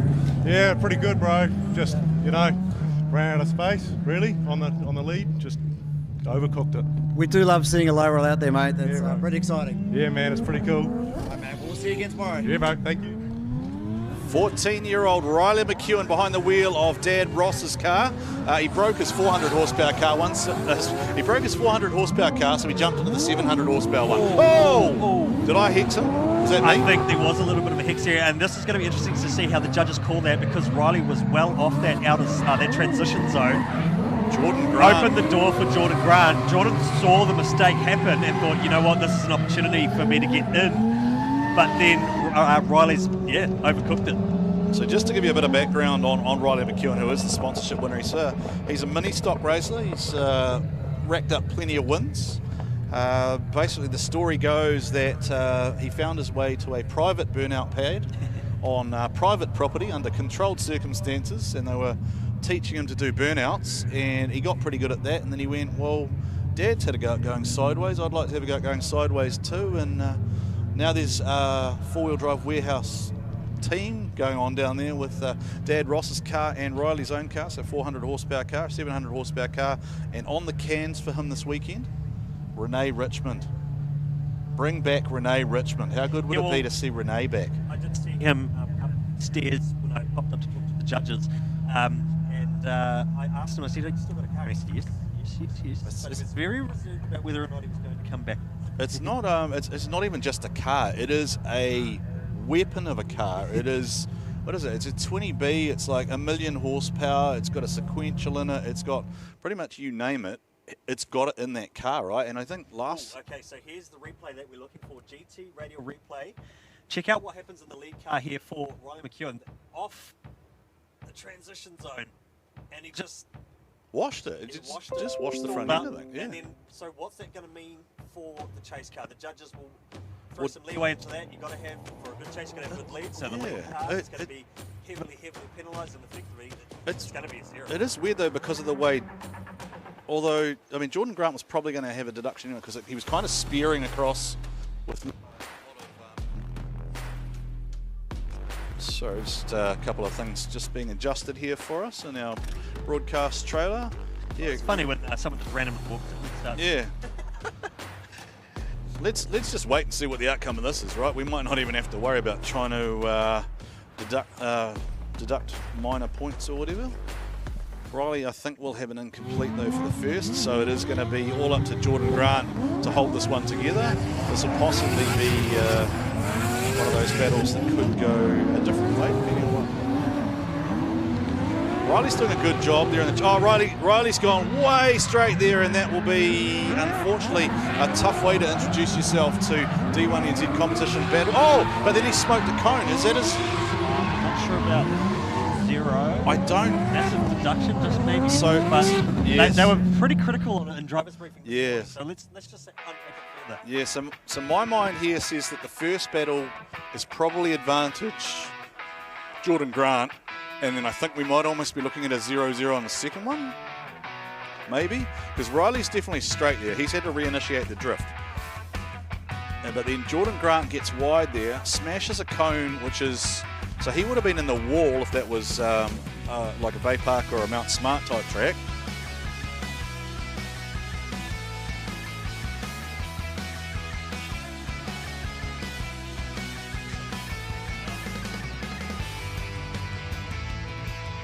Just looking at this again here, we see Riley McEwen got out of it there, and he's actually gone the opposite way, Kenny. So I think that is a 0. The question just is, what is the deduction here for Jordan Grant if he's got out wide? was both passes 0, 0, 0, 0. So let's see. I don't think it's an ONT though. I don't think it is, because I think the first one is going to be. I think Riley's mistake. I think that's the way it's going to go. But we'll wait for the judge's decision, the result. Now, I do want to just clarify too, Jordan Grant did ask me to mention that we talked yesterday about the fact he had placed third at Mad Mike's Summer Bash in the Insane Entry. It wasn't him driving the car, it was a guy called AJ Johnson out of Australia. So apologies to AJ Johnson, we weren't aware that you were behind the wheel of the car, but AJ Johnson was the man who came second in the Insane Entry. Tough introduction for Riley. He's gone through. Oh, yeah, bro. Oh, we have. Riley, tell us how you went out there, bro. I just feel like I didn't give it my all. Yeah, just too much angle, not enough grip. Mate, D1NZ scholarship, it's pretty exciting for you. You've got another chance tomorrow to grab some points for the leaderboard. Yeah, that's a good side to it. At least I get to go tomorrow. Cool, bro. All right, mate. It's fantastic to have you here, and it's really exciting to see you young fellas coming through. So good luck tomorrow. Thank you. You could feel that disappointment, couldn't you, Kenny? Like that was at 14 years old. he doesn't know any of the way. It's a big ask. 14 years old, competing at the national level, but he does have the talent to do it. So the team will go back to the pits. He's got the right guys in the background behind him as well. So they'll go back, have a look at the car, and get the team composed and ready for tomorrow's round 2 elimination battles, which will be on the reverse layout. We call it the Now, Kenny, just because you are in charge of technical, there is a provision this weekend for drivers to change cars, I believe. Yes, because of the double header setup, so it's in the supplementary regs for this event. Because of round 2 being held tomorrow, and there was no qualifying session for the Pro Sport guys, but also for the Pro Championship. The car that you start in tomorrow is the car that you've got to stay in for the rest of the event. And it can be any car after round 1, so... Alrighty, let's take a look at Dean Young. Watson haulage sponsored for this season. Isaac Aldridge will try and apply the pressure here. Dean Young nice and wide there, Kenny. Accelerates out to zone number 2, gets out to 3 there. Dean Young hazing those rear tyres. Isaac Aldridge would have been wanting to be a lot closer than that, but then has Dean Young dived down the track a little bit there possibly? A little bit offline maybe? Bit of a dirt drop there from the Landmark Homes BMW as well, as the S13 out in front puts the power down out onto the finish. 1.5 JZ under the bonnet for Dean Young. New livery on the car with Watson Haulage. Yeah, Watson Haulage. Not to be confused with Wilson Haulage, which is the sponsor of Corbin Wilson. This was an interesting one from Isaac Aldridge in the chase. He actually ended up putting himself on a different line. Right. And I've seen him do this at MSC Challenge too sometimes. He'll actually just commit to a different line in the chase. And that, it was almost a bit late on that exiting that third outer zone, heading towards the last outer clip, I guess it is now. It used to be an inner clip, but they've removed that. So I think the easiest way to call this one is probably to say advantage Dean Young. I think that's just how well, it's my job to really pick at it, so I got to be the picky one. I got to be the really negative picky one today. and that's very unusual for that to be you instead of it being me, Kenny. But look, I'm here as lead host this weekend, while Stephen McIver is on duties elsewhere, and then that will change up slightly for round number 3, 4, and 5. It's also going to be cool to have the likes of Ben Jenkins join us as well. Yeah, I did hear that Ben Jenkins was joining us. I heard have some more former drivers come onto the mic and give us some more input. Yeah, and you guys love that too, right? That's one of the things we hear constantly, is you guys love hearing input from the drivers. It's not something most of them want to do on a consistent basis. They kind of like to pop in and offer a little bit of wisdom, so to speak, and then get back on with... Most of them are actually in kind of mentoring or management capacities with other teams, and that's what they prefer to focus on while they're here. So hence we don't try and drag them away from those duties. As we watch the switch over here, Isaac Aldridge for the Landmark Homes team up against Dean Young for Watson Haulage. Okay, so this is the together zone run up, the rolling start through here as we approach the initiation zone, and both of them online. Yeah, saw Dean Young progress his way across the track to set himself up there nicely into the chase pocket here. Isaac Aldridge doing a good job here, just opening it up nicely for Dean Young to try and maximise those proximity points. And there is Dean Young. Dean Young, here he comes. How tight was that transition for Dean Young? He could have reached in the window there and tapped him on the helmet just about. Dean Young is pumped. Entertaining. I love what the arm out to the window is just one of my favourite things. You know when a driver is on a heater because the arm comes out the window and they just express it. They're all very visual, emotive people, and just that emotion just bubbles over and you see the arm come out the window, and that is always a sign of a good run. He could have reached out and touched him. So you saw the handbrake drag from, or dab from the lead car, and the chase car just takes that opportunity, and the judges take note of that. And what a lead run from Isaac Aldridge. I like it. I like it a lot. And the question, so this is going to be one of those interesting ones where, because of the new system, right, Isaac is most likely going to be kicking himself because he just didn't deliver what we know he's capable of as a chase proximity driver.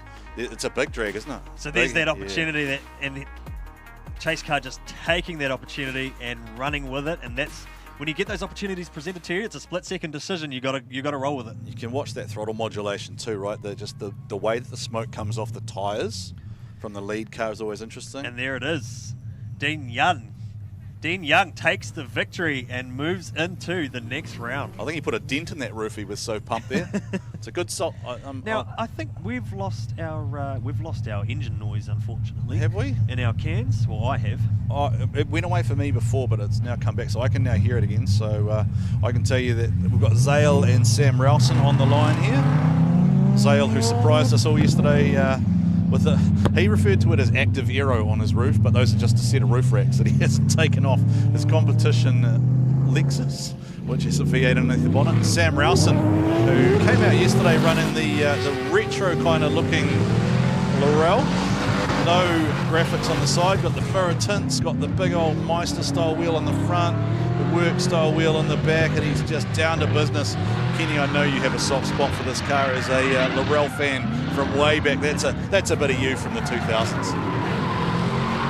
Oh, correction at the end, but I think now in brief right, just after watching that, we'll have a look at the replay. The end of the drift zone, the finish line, I think, was moved right up to the end of the ripple strip, wasn't it? In briefing this morning. What? Now, hang on, what's gone on there for Zale? Yeah, so the chase car there's had a big moment and has straightened.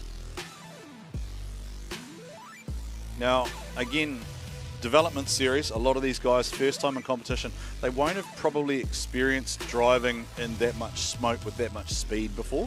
It is just a completely different thing. We talk about it a lot with drivers in terms of sometimes you want to set and forget. So taking the, so he's actually cooked a bit. Yeah, okay. So he's gone straight. He's twice, gone to take that shortcut that he's allowed to take, but then he's just got it wrong. And I think he's probably just gone too far on the inside and didn't get the power down correctly. So he's been fighting it all the way, and gee, you'd have to almost say it's potentially an incomplete for the chase. I think if you have two stabs at it, right, that's the problem. I do want to send a shout out to Zale's head mechanic Miles. So Zale's head mechanic is a lovely young chap called Miles, who is actually his son. So his head mechanic is his son Miles. Welcome to you all out there in live stream land. We'll be joining the world of TV this afternoon for the Pro Boys. The Pro Sport's out on track at the moment. The old dog's back in the box, Kenny and Woz. We need a better name, don't we? We went live to Australia and the islands. Let's run another TV. We got Fox Sports. We were live on Kaio, and we were live on Oversteer TV as well. Join the live chat. Subscribe to Oversteer TV, and jump in the chat room. Even if you're here at the track, pull it out on your phone on the YouTube app as we get underway here with the next bit. Zale O'Connor has the lead this time, and Sam Rowson in the chase position. I feel like Sam Rowson here he's given some room to Zale. He's probably just.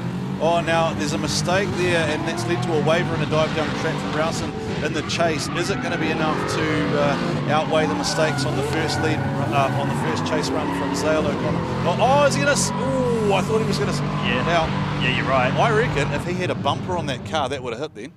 All right, let's have a look at it here. There's a waiver on entry from Zale. Quite a gap on entry too. Well, that's where I said. That's where I said I thought maybe he'd sat back a little bit. I think maybe he might have anticipated being slightly faster, but then there is a waiver there, and then there's kind of a dive down the track there from Rowson. Okay, and penalty-wise, I haven't seen anything too major yet. So no, it's not a wheel or anything. But it's that last little bit there. He almost looked like he was. But you got to look at the rear wheels too. That's sort of where it's going to be. But I think clean enough. Clean enough? I think Rowson's probably done enough. I think Rowson, to be fair, has probably done enough here. There is a mistake there through the midsection downhill. It's awesome now that the camera angle actually catches that, because over previous years you actually don't really see how much undulation there is through that midsection here at Taupo Motorsport Park. You talked about that yesterday too. Yes, the elevation, isn't it? Yeah, you actually go out, sometimes you watch it on TV and you go, oh, the track looks flat, but you go out and drive it in a car and you go, whoa. And that's why you always hear the drivers talking about being in the downhill section or the uphill section. So let's get a result here for the old L-Dog. Kenny's sentimental favourite gets the win there over Zale O'Connor on a competition debut. So well done, Sam Rowson, moving through. Have we got our 8 locked in now? We have. So we got Curtis Lilly versus Jason Wu, two drivers who know each other from the MSC Challenge. We've got Guy Maxwell and Daniel Edwards. That will be a good battle. Corbin Wilson, Jordan Grant, that'll be ruthless, and then Dean Young against Sam Rowson. So a very strong top 8 here, Kenny, to kick things off for the D1NZ season for the 2020 2025 era, the brand new chapter of D1. The old dogs back in the box, Kenny and Woz. We need a better name for that, by the way. Jason Wu, the Wuro fighter. Jason Wu will lay down a nice smooth run here. He will open the door for Curtis, and Curtis will have every opportunity here to maximise this chase run because Jason's a nice smooth driver. The car's not jerky or anything, so this is solid. Yeah, Curtis, look at him working the wheel, working the accelerator, staying with him, nice proximity there. I think that's solid, man. I like that. Solid run. Yeah. Have these guys had a lot of battle action before in MSC? They have certainly met each other before. Jason certainly has. He's had the measure. Oh, okay. So we didn't pick that up the first time initially, round. yeah. So there was a little correction there from Curtis Lee trying to get back into some sort of rhythm off the initiation, because we did see him take the inner line off the start, and you see here too, very precise and methodical, almost just trying to get the car where he wants it. Look at the car leaping as it sits down and it lifts up that front. But out in front, Jason Wu, the Wuro fighter, doing a very clean job. Yeah, we like that one. I love. Yeah, that's one of my favourite ones that we've ever come up with. And congratulations to Jason for securing Haltech as a brand partner for this weekend as well. Even though we are going out of the Link ECU start box. So under the new scoring, what are you thinking? If you were a lead judge here, you might be scoring somewhere in the 80s or 90s? Yeah, I think, look, it's a Chase nice driver, run. maybe with the correction, a 75? Yeah, it's going to be close. Maybe an 85. It's one of those ones where you as a commentator, you're more watching. of a waiver. There's the one mistake that you notice, but then it's not that perfect. It's a good lead run, which enables that chase, but it's certainly not the perfect lead run. But then you've got to weigh up that the Curtis Lilly waiver. So I think the easiest way to do it is just let them run the second run. And the question here, Kenny, that what we saw the first time around, Curtis Lilly's car's faster than I think a lot of people think it is. So if Jason Wu isn't careful and he doesn't stay with Curtis Lilly, then Curtis could very quickly accelerate away through the section, and that's going to hurt the proximity points. So let's just see what happens here. See the body language out of the cars as Curtis Lilly accelerates into the section with Jason Wu in the chase position. And this is where we saw it. So there it is, Kenny. There's that gap starting to be created there by Curtis Lilly out front. Jason Wu has to try and close up that proximity, and Curtis Lilly now stretching the legs, gets out, holds the zones nice and long from where I'm watching, and there is certainly not that proximity. There is a handbrake drag there from Lilly, but then he settles it back down. He's not out on that wide line. He is sitting sort of mid-track, but Jason Wu doesn't have the proximity there, so we'll turn that one over to the judges. The question becomes, I think, Lilly's mistake on his chase versus maybe the lack of proximity there from Jason Wu in his chase. That would probably be how I would line that one up as the technical pick him apart guy. What do you reckon, Kenny? Well, unfortunately, I missed the first half of that. Dealing with the technical aspects of my own technical dramas dealing with. But Jason Wu and Curtis Lilly. We'll take a look here now. GT Radio replay. Almost a match for Curtis Lilly, lead for lead, but Jason Wu just not quite getting in the pocket off the start line. And we talked about this before when Curtis Lilly first came out. His car's actually deceivingly fast. Yeah, I think that's what it is, isn't it? It's if you don't stay with him, it is gripped up. I talked about it in his chase, where you could see it launching and it's almost lifting that front wheel. So it's clearly got some grip in it. And the question's just going to become. He runs it low. Runs it low in the front too, compared to some of the other guys. Yeah. Oh, there it is, Curtis Lilly. Curtis Lilly to the fore. He's pumped. Yeah, it would have come down to that one mistake from Curtis Lilly in the chase versus Jason's lack of proximity. Now this battle, Kenny, I think is going to be a real ding-dong battle between two very hard chargers. Dan Edwards to lead with Guy Maxwell on the chase. Guy, now has he gone past him just about? Oh yeah, I mean he's recovered. He recovered out of it, but he's putting on a very aggressive chase run here as Guy Maxwell up against one of the top rankers from last year. Oh, bumpers flying off. Handbrake from the lead car as well through the transition. So spicy. It was a spicy run. Guy Maxwell certainly wanted to put the pressure on there. So let's take a look at the replay again, courtesy of GT Radials. Now, he went wide out of the box, but that's a smaller deduction. But that's fine. He's allowed to take it, but Guy Maxwell just bringing all sorts of aggression in the chase. And whose bumper came off, Guy's or Dan's? I feel like Guy needs to just dial the aggression in the chase just a Oh, fraction he's back. did he go? So did he potentially go off? got a wheel off on the outer zone heading into the final corner. I do wonder how much pressure Daniel Edwards, like, did he do a glance? It would have been cool to see an onboard camera and just... Well, you would hear that, right? Like, you can hear that. So there's a waiver there. So how much of a straight line was that? Or just a correction from Guy Maxwell in the chase? And I don't think there's anything here from Daniel Edwards that indicates he's slowing down. I think Guy's just trapped himself in the wrong place and given himself no room. He's so wide out there. So he would have used a little bit of handbrake to dial it back a little bit through the transition. He's dropped the wheel. Well, you got to think that the only reason that bumper comes off is because the tyres dragged some dirt and fired it into it, right? Yep. I think that's the way I would look at it. So the bumper's been recovered by the Smart Steel. Now, a shout out to Smart Steel, who are sponsoring our recovery for the full season, aren't they? Absolutely. Putahi and the team. Smart Steel Buildings, sponsoring the recovery efforts for the entire D1NZ season for 2025 with the recovery team, ably led by Purahi. Purahi, of course, putting together an awesome firefighting team as well. He's an ex-firefighter himself. Oh, okay. Now, what does Guy do this time? He's going to throw it, isn't he? Guy's just going to be a million miles an hour and try and force Dan Edwards to go with him, I think. The question is, how does Dan Edwards play this game? Has he been told in the cans that he maybe has an advantage, or do his team feel like he needs to be right up on the door? Now, Edwards runs the risk of being stuck in the smoke here. He's tried to shortcut. Massive difference in car speed here, and I do wonder if the Kinder surprise threw us a surprise. So you're talking about the Kenda tyre, on the back of Guy Maxwell's car. It just gripped up and went, didn't it? Do we know what tyre Dan Edwards is on? Is he on GT? I'm not sure what tyre Dan runs, but the car, I mean, how are the judges going to look for this? Are you going to call that inactive, or is there actually something there that Dan, a slight line difference from the entry? I think this is why we're looking at the replays so many times. So the question becomes... Look at the drive. Look at the driver's head. So you ask yourself a question. You go, did Guy Maxwell put a wheel off to take that bumper off in the first one? So in terms of that transition zone, I feel like Dan was filling that a little bit better, even though he's trying to catch up. I feel like Guy through the transition wasn't quite there.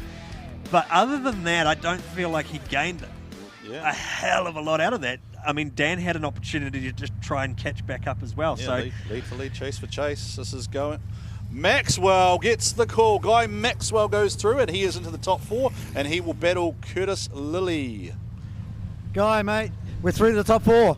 Oh, yeah, we're sitting here at 100 degrees, so the boys are on the way with some water. But, hey, from 13th yesterday was very disappointing, and, let's go again. Let's go, bro. We'll see you out there. Appreciate it, brother. Now, one of the interesting things for me there, Kenny, is you can see Guy Maxwell had the comms in the ear. So I would love to have chatted to the judges on that one, because I can see where it would have favoured Guy, but it just all depends on that bumper. We saw the bumper fly off. Well, how much of a deduction was that? Because they wanted aggression, they wanted commitment, and Guy Maxwell certainly got that in the chase. I think if you think about it in the context of consistency across what we've seen, Jason Wu was marked down really harsh. So Jason Wu was marked down really harsh for not being right there in the chase position. I think we just saw the same thing happen to Daniel Edwards. All right, Corbin Wilson, Jordan Grant, 16-year-old Corbs, mini stock champion across multiple. Oh, Jordan Grant's got all sorts of messy on his entry there, Kenny. He's managed to close in there, but he was almost just driving into the door there. He can recover out of this if he can just hold into this pocket. It's a hard thing to do though, because you're gonna block yourself out taking that inner line. So Jordan Grant doing a great job to try recover out of these mistakes, and again, it's a third. So it's going to be an incomplete. So there is effectively, let's call it what it is. There's effectively now a 3-strike rule, right? If you drop 3 tyres, or you probably have those 3 corrections. That was such a big understeer. Yeah, and then there's on the entry. I missed that initially. So unfortunately, I think that will be an incomplete for the chase car. Second here, I think. Is it? No, not there. Just too much. There it is. Too much grip. Yeah. second, then a third from Jordan Grant, and that will hand advantage to Corbin. See, Corbs has even got time to have a look. You can see the helmet there from the Drift Fox.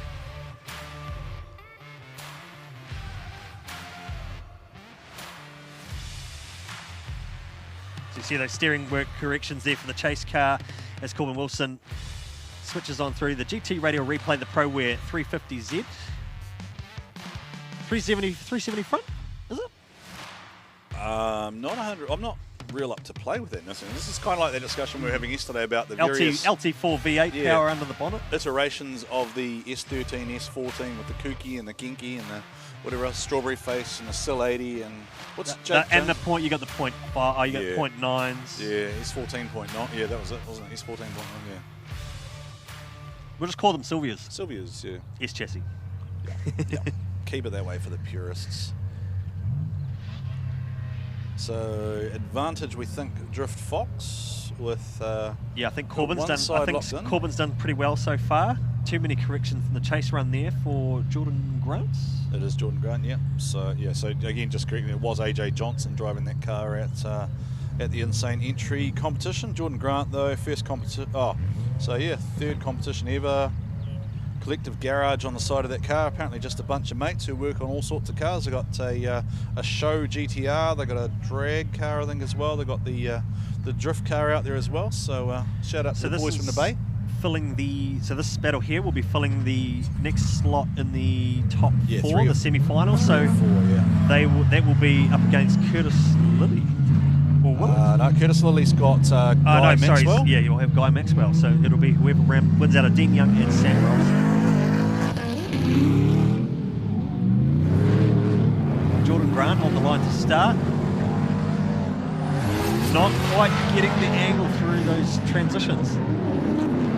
Corbin just a bit more conservative. He's dialed it on here through the outer zone, into outer zone 4. Corbs is a speedway racer, right? This doesn't bother him. Being door-to-door, wheel-to-wheel with 20 cars around him just doesn't worry him at all. He's just completely unfazed, just lets his driving do the talking. I know I've had a chat with his dad, Sean, before, and a great family behind him. Shout out to all the family out there, but look at what he does. It's just mechanical. Yeah, and look at the methodical and mechanical. It's just he's running a clinic in the chase in terms of just hanging with him. He was really aggressive on the initiation, and then he just sat back in the pocket and just not quite on the door, but he just sat there, and he just sat there with him through the whole run. It's that racecraft, isn't it? It's that 98 to 99% run that puts you there without putting you in the position where you can get trapped. Something silly can happen. You can suddenly overshoot your marker by a couple of inches. I just saw something from the lead car there through the midsection. So yeah, he had a bit of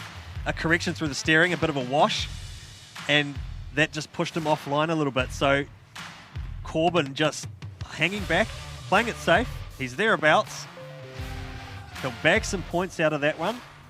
We'll head down for the final result with Nick, and I think we are perhaps trying to speed things up with our time certain finish. All right, Corbin Wilson through. Corbin Wilson goes through the Drift Fox.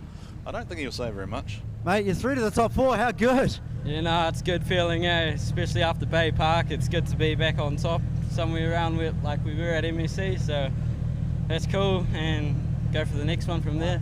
Get it out there. We'll see you out there, bro.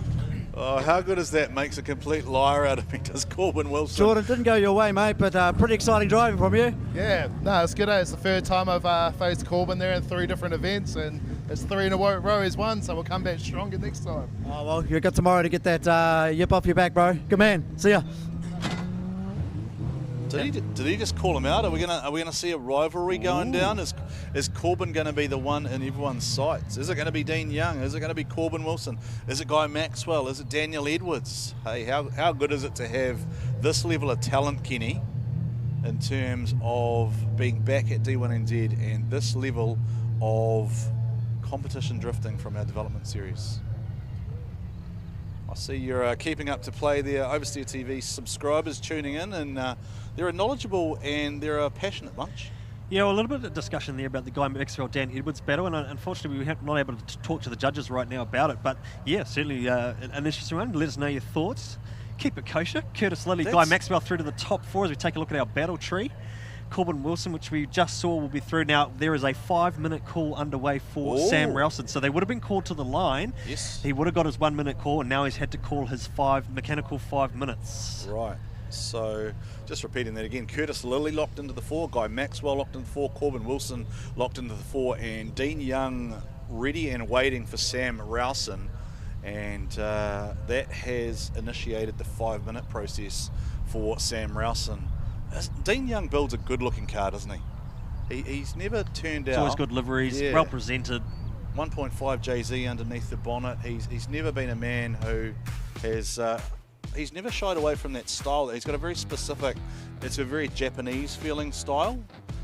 They're always low, they're always on the big shiny wheels with the barrel. It's always got that kind of flame or that underlying effect in it, which is very cool. Jordan Grant's still happy, still smiling. I can see there's a bit of chat going on there about AJ Johnson being mentioned as well as an Australian driver. That did come directly from Jordan this morning. He did want me to point that out because it was AJ driving in the Insane Entry competition, so credit to AJ for his driving talents. Just looking at some highlights of what we've seen so far this morning for the Pro Sport 235 series. It's round 1 of their championship. Cameron Omblevray in the V8 C33 L-Dog. The drag family. The drag family from Wellington. There he is again. Having an awesome first time at D1NZ. You know what will happen now, right? They'll go away and go, you know what, we've got a 9-second drag motor. We could throw that into a drift car and it would bake some rubber. And maybe step into the Pro Championship. Yeah. Well, we already have one car at 1,200 horsepower, right? So that's Sam Edinburgh.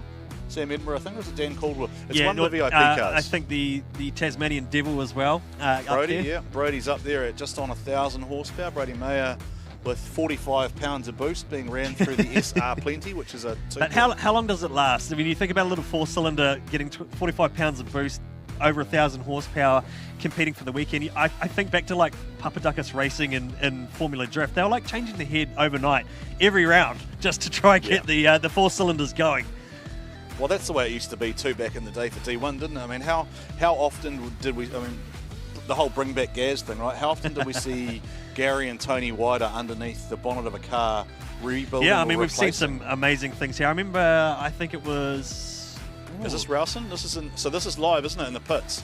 This is live in the pits here. The clock is running. Nick Hoyle's down there. That's Sam Rowson.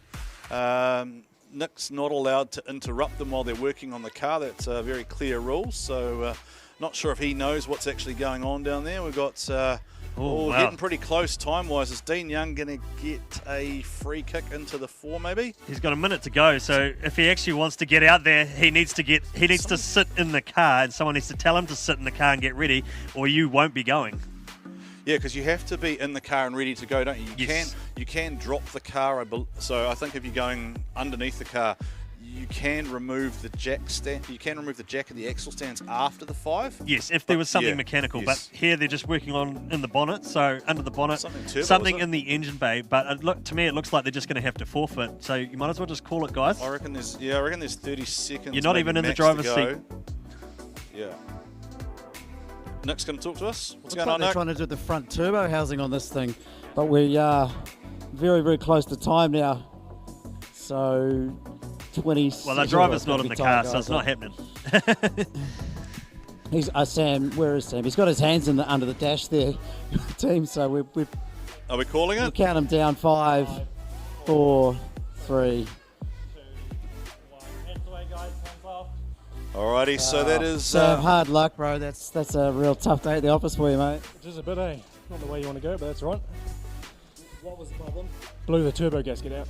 Oh no. Got no boost. No boost. No boost. No. Oh mate, you were driving well, but you've got tomorrow, so we'll see you back out there. So that is the hard luck story of the weekend for those guys. No boost, blew the gasket out. Well, you couldn't. I mean, in fairness, with the way Dean Young's going, right, you couldn't have chased him without any boost either. It would have. You run the risk of damaging a motor. You better just to call it a day. Come back. We are in a double-header round. You play it smart. You're in the top 8. So there it is, Kenny. We lock in to our final 4. So Dean Young will get the victory lap. Dean Young and Corbin Wilson. Solid 4. Curtis Lilly and Guy Maxwell. Corbin Wilson and Dean Young.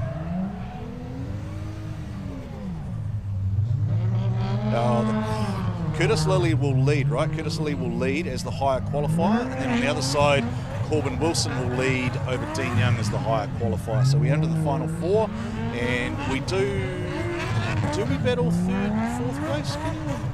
Yes, but under time certain finish, no. It depends. I haven't heard from race control yet, so we should still see 3rd and 4th, but we'll see how we go.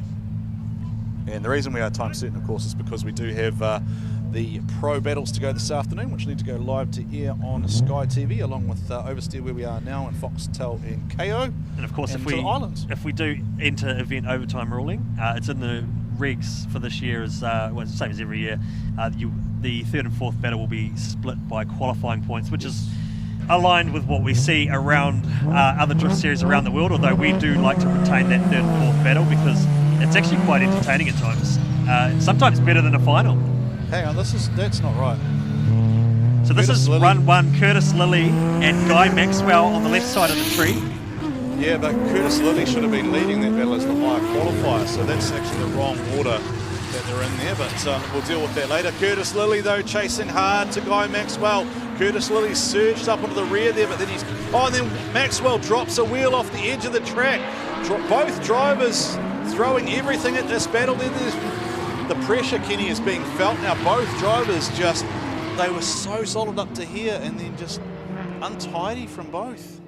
Okay, so interesting that you mentioned that under the rules, the higher qualifier has to lead first. Guy Maxwell has led first. Yes. So race control now need to scratch their head and go, okay, are both competitors happy and are all 3 judges happy?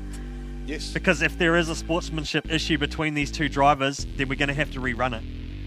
So that's why you were here as the technical guy, Kenny. Yeah. I just saw that because I saw the number 13 and now, 10. Knowing Curtis Lilly and Guy Maxwell a little bit from pit lane, I feel like they both probably won't mind. Okay with it. But who knows? We have to get some confirmation out of it. But Curtis Lilly was definitely supposed to be in the lead lane. Well, I think the thing is that the 100 points is so valuable, right, to really set things up. It is going to be quite interesting because we know the guys are struggling to keep tyres on cars for three runs. Yeah. What's going on there, Kenny? Tuning into the live chat on Oversteer TV. If you're at the track and you want to join on the live chat as well, do join us on Oversteer TV. You have to be a subscriber to join the live stream and watch your own little personal replay if you're watching from the grandstand. Who is the judge of fact in terms of the lead versus etc.? Sorry. So who is is it clerk of course? Or it will come from race control, and so the clerk of the course will have to, I suppose, make a decision there. And of course, that's another thing. Like, one of the teams might go, "Hey, look, that's out of the rules. You shouldn't have led." Yeah. So let's see how this plays out. Look, I think both the drivers are, based on the fact that they are now. Is there some discussion going on? Is this what's happening here? That Curtis should have had the lead. So do they just start from this battle? They might just run it. They might choose to just run it. But we'll see. I haven't heard anything from race control yet, so. Looks like they're going to run it. Yeah, I just noticed too that we are missing Corbin Wilson out there too. See Dean Young obviously sitting out there because he's been there since he was waiting for Sam Rouse. Now let's see what happens here, because what we've noticed, Kenny, each run we've picked up just how fast Curtis Lilly's car is. Now Guy Maxwell has not given Curtis Lilly that room to run and gun. Check out the transition. Rotate, and he's gone off the inside of the track. Lilly, he chucked it hard, and Guy Maxwell is, I'm pretty sure he's going to have a view there that Curtis Lilly has led him off the inside of the track. So he's got out of that run, and he is entitled to do so. So he's not required to complete that run, as the lead car has led him off the inside of the track. Let's unpack it right now in the GT radial replay. Guy Maxwell making use of that chase car positioning through the entry, getting right into the pocket, which he's allowed to do. Curtis Lilly, great job initially before the transition, staying off those ripple strips, but I think he's got the timing all wrong, and he's just taken way too much out of that inside apex, made a big correction, and it has led the lead. I mean, the chase car has got nowhere to go at that point. So no, there is literally nowhere, because Guy's been closed down into the inside of the track. Great angles from the drone too. I mean, the drone shots, you can actually really see where they're hitting the zones. Just You here, see the isn't it? steel, the wheel work out in front there from Curtis Lilly. Puts on a really snappy, aggressive transition, but he just didn't have the car speed to make it work. I'm 100% sure. He's that- thrown it too early. Yeah, but I reckon I saw him make that mistake, and you saw him shake his head. Yeah. He knew he'd done it. If you go back and pick that up in slow-mo, I'm 100% positive that Curtis Lilly saw and felt that happen, and he just shook his head, and he knew he'd chucked it. So he's already known that he's overcooked it, and he may have just thrown that potential OMT or victory away to Guy Maxwell. Though we haven't heard from race control about what was the decision about that, but we'll leave that to the political folk, and we will carry on with what we're doing out on track. So we'll just wait for... Now there are our three wise men, Matt Kwok, Tony Gallagher and Bungy Bruin, all writing down notes furiously because the drivers are entitled to seek feedback after competition. Kenny, if you have just joined us on the broadcast, completely different this year in that there's a lead-focused judge, a chase-focused judge, and a style-focused judge who's looking Curtis, overall. mate, you've been going well all day and just a little moment there. Oh yeah, I just chucked it in a little too hard. I was too excited. Battling with guys, pretty cool. So, it's stoked to be here. Stoked we got one more try, and We've still got the battle for third and fourth, mate, so it's not over yet. I just want to say a massive thanks to MBT. The car is on song. It has been going fast all day, and huge shout out to my dad running around grabbing all the parts last minute, and the team for doing such a great job. We'll turn around, we'll see you up again there. All right, we love that too, the family members getting involved, and let's see what Guy's got to say. And it's been a hell of a day, so I can't thank the boys enough. Curtis drove mean. I don't know who I've got in the final. I think it's Corbin Wilson maybe, or Dean Wilson. So you're about to find out. Let's go. All right, so Guy Maxwell through to the final, and we are about to find out who will battle up against him because it'll be Dean Young or Corbin Wilson. Hey. How good would that be, a Corbin Wilson Guy Maxwell battle? Kenny, who crashed into each other in practice? yeah. Well, maybe it was Guy Maxwell and Corbin Wilson. Maybe it was a preemptive fate. All right, so Dean Young just sitting there waiting. Now, did Dean Young scrub again? I assume Dean Young's entitled to scrub again, isn't he, Kenny? Just to keep things nice and warm in that machine. The TTI scrub box, and then out of the link start gate. So here we go through the rolling start procedure, which is designed by the judges to keep them together. Those link flags make it really easy to identify where they should be too. Nice job there from Corbin Wilson leading the way. We're now at the point end of the competition, so these guys well versed in what they need to do. And here comes Dean Young. Has Dean Young transitioned too early? He has, and he's had a waiver so that he didn't go off the inside of the track. Corbin Wilson, he is a young gun coming through. Dean Wilson coming back at him. Dean Wilson tucks up onto the door. Fans make some noise up on top of the grandstand for Dean Young. Corbin Wilson throwing down here in the 4. That was a good battle. Semi-finals always turn it on. The wick's been lit up a bit. Great entry from the lead car. Here we go, Dean Young in the chase. Look at this transition right off the bump. 300 mil off the bumper, if not closer, but this is where he just transitioned a little bit too early. He got trapped. He trapped himself, and I think he was it's judging through the smoke too, but what a recovery. Look at the recovery back on that door through the last part of the section, and what a run. What a run from the lead. Corbin Wilson, the young man from the MSC Drift Challenge. Whoever wins this first round, Kenny, is going to deserve this, right? The driving level has just gone up and up and up. This is one of the things I love about development series driving is the drivers get better every pass. Like with the pros, the level's usually there to start with, and you don't see that incremental growth. But with the pro sports, they get better and better and better. And by the time we get to the final, whoever wins that trophy, it's a plaque, is it? Plaque trophy this round, and whoever gets those early points is going to be looking pretty solid for that Drift Japan tour. They're also in the running to get a toolbox. The Ting Toolbox, yeah. And thank you to Ting for supporting us as round 1 and round 2 sponsors. Kenny and I have got Ting Tools hats on our heads to try and keep the bright sun off us. Not quite as hot today as it was yesterday, Kenny. First run, I mean, Casey, that was spicy. That was spicy to start. We're going to see the second pass of the second semi-final. Sorry, I'm laughing at the contrast in the drivers. Just we've got a 16-year-old in this, and I'm going to assume that Dean's at least 32, so he's at least double the age of Corbin Wilson. The old dog and the new pup coming through. Dean Young, we know that this man is capable of podium finishes. We know he's capable of podium season results. Let's see what he does here. V8 versus the 1.5 JZ, S13 versus 350Z with the 370Z front. Now Dean Young was better out to zones 2 and 3 in his chase run. His mistake was through there. So this is going to be really interesting. Yeah, that transition there, as Corbin Wilson comes up on the rear, doesn't quite close the door. And it almost looks like Dean's fighting the car a little bit through that last sector. Yeah, so Dean definitely had better proximity, but Dean's deduction is going to be being offline through that 3 into 4, whereas Corbs probably doesn't have that impact causing proximity right through the end of the section. So he was a little bit off that outer zone, and then through the transition, okay, a little bit off, but not too much. There was the previous zone. Yeah, because Dean Young was right out on it, right? But then it was the second. It was the second outer zone, and that just sort of set the tone for the rest of the lap. But then Dean Young was right on his door there, right? So Dean Young's closing of the section was better. It started off well. Fills this outer zone here. Corbin Wilson's just hanging back a little. See, Corbs did not get out to the zone where Dean did. Yeah, he didn't. He's tried to stay in that chase pocket, but again, how will the judges look at that? Because Dean didn't quite get out to the outer zone as well as he probably could have, and then it just looked like he was just a little bit finding the car towards the end there, but. It is.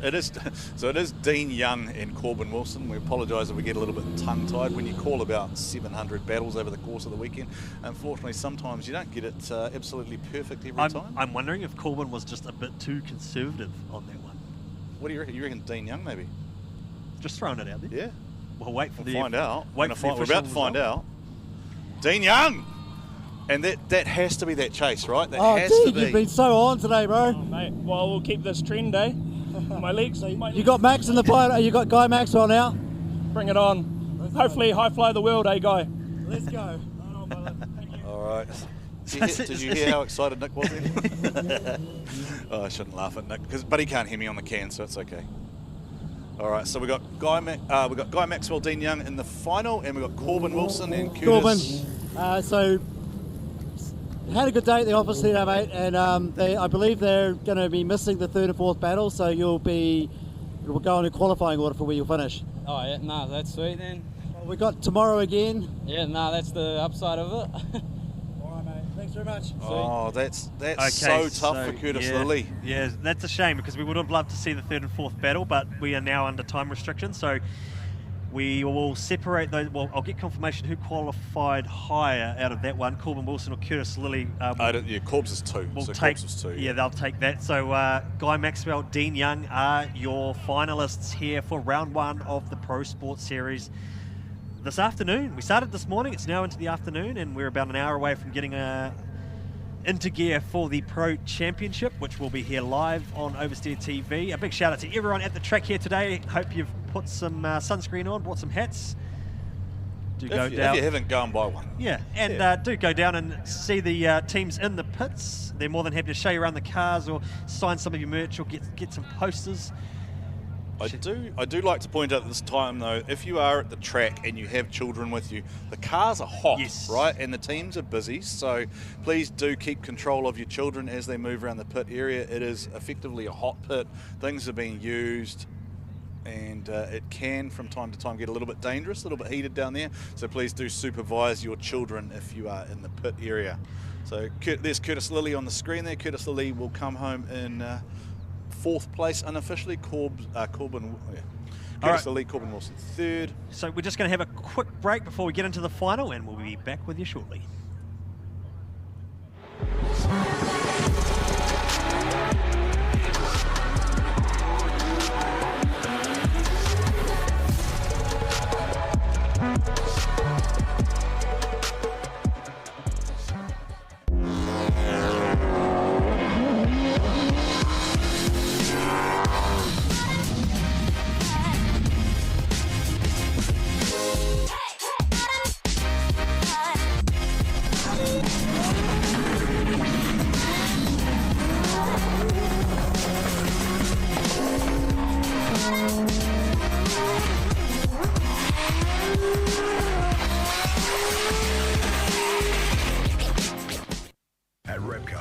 get what gets you going. Because while you told her it would be loud, you forgot to mention how it feels. Repco gets you going.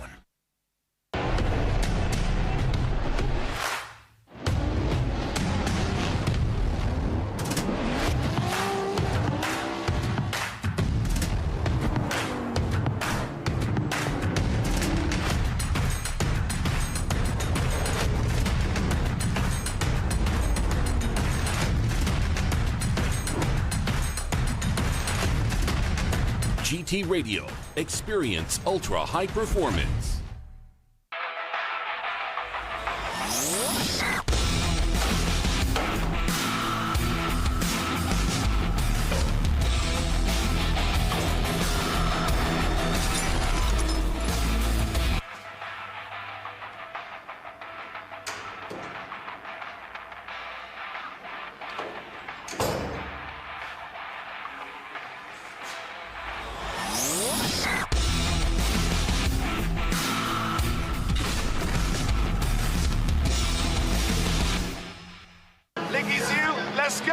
So the next step was to get this thing on a proper ECU, especially with all the technology that Link has to offer. Which should give us full communication and full control over all the sensors. But so far, being able to log in and review every lap has been a huge plus. To have Link pull through and step up for us and just help us out to be able to all pull it together. That's all we need.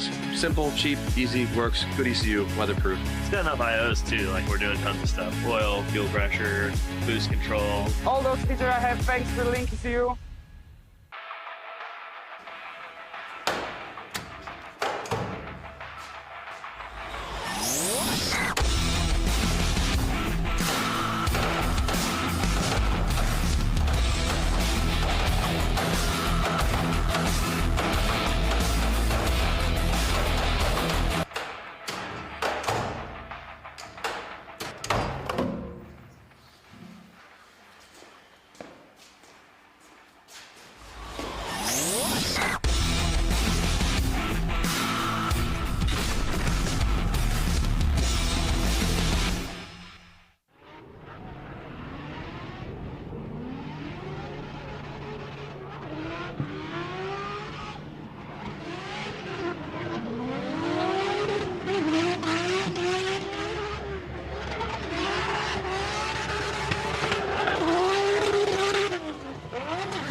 Alrighty, so we're at the business end of round one for the Pro Sports. Kenny, 100 points on the line for the winner, 80 points on the line for position number 2. It's a great way to get your season underway. We already know the third place is locked in due to being time certain here, and that is done off qualifying results. And 64 points, I think, for that, isn't it?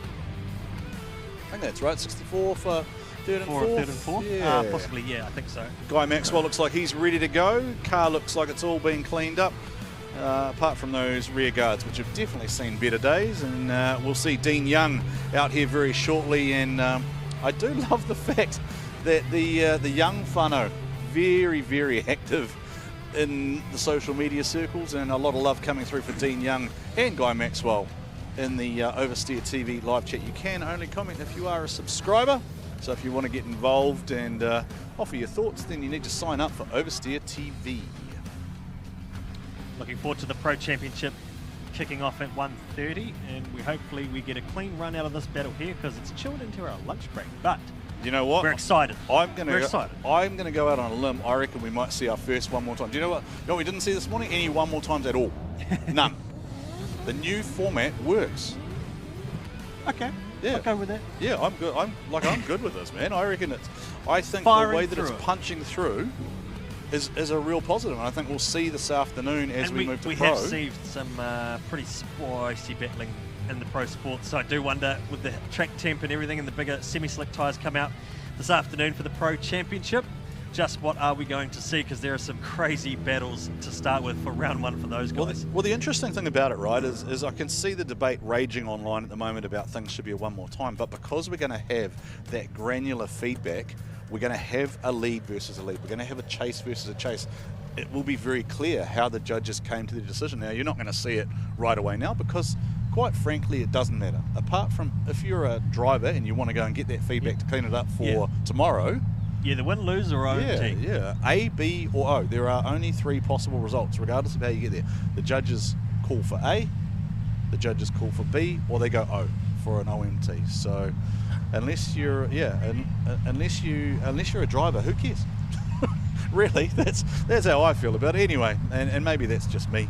So we are getting set for the final battle of the Pro Sport Series round 1 of their season this afternoon. Welcome to everyone here at the track, and welcome to everyone tuning in live and around the world on Oversteer TV.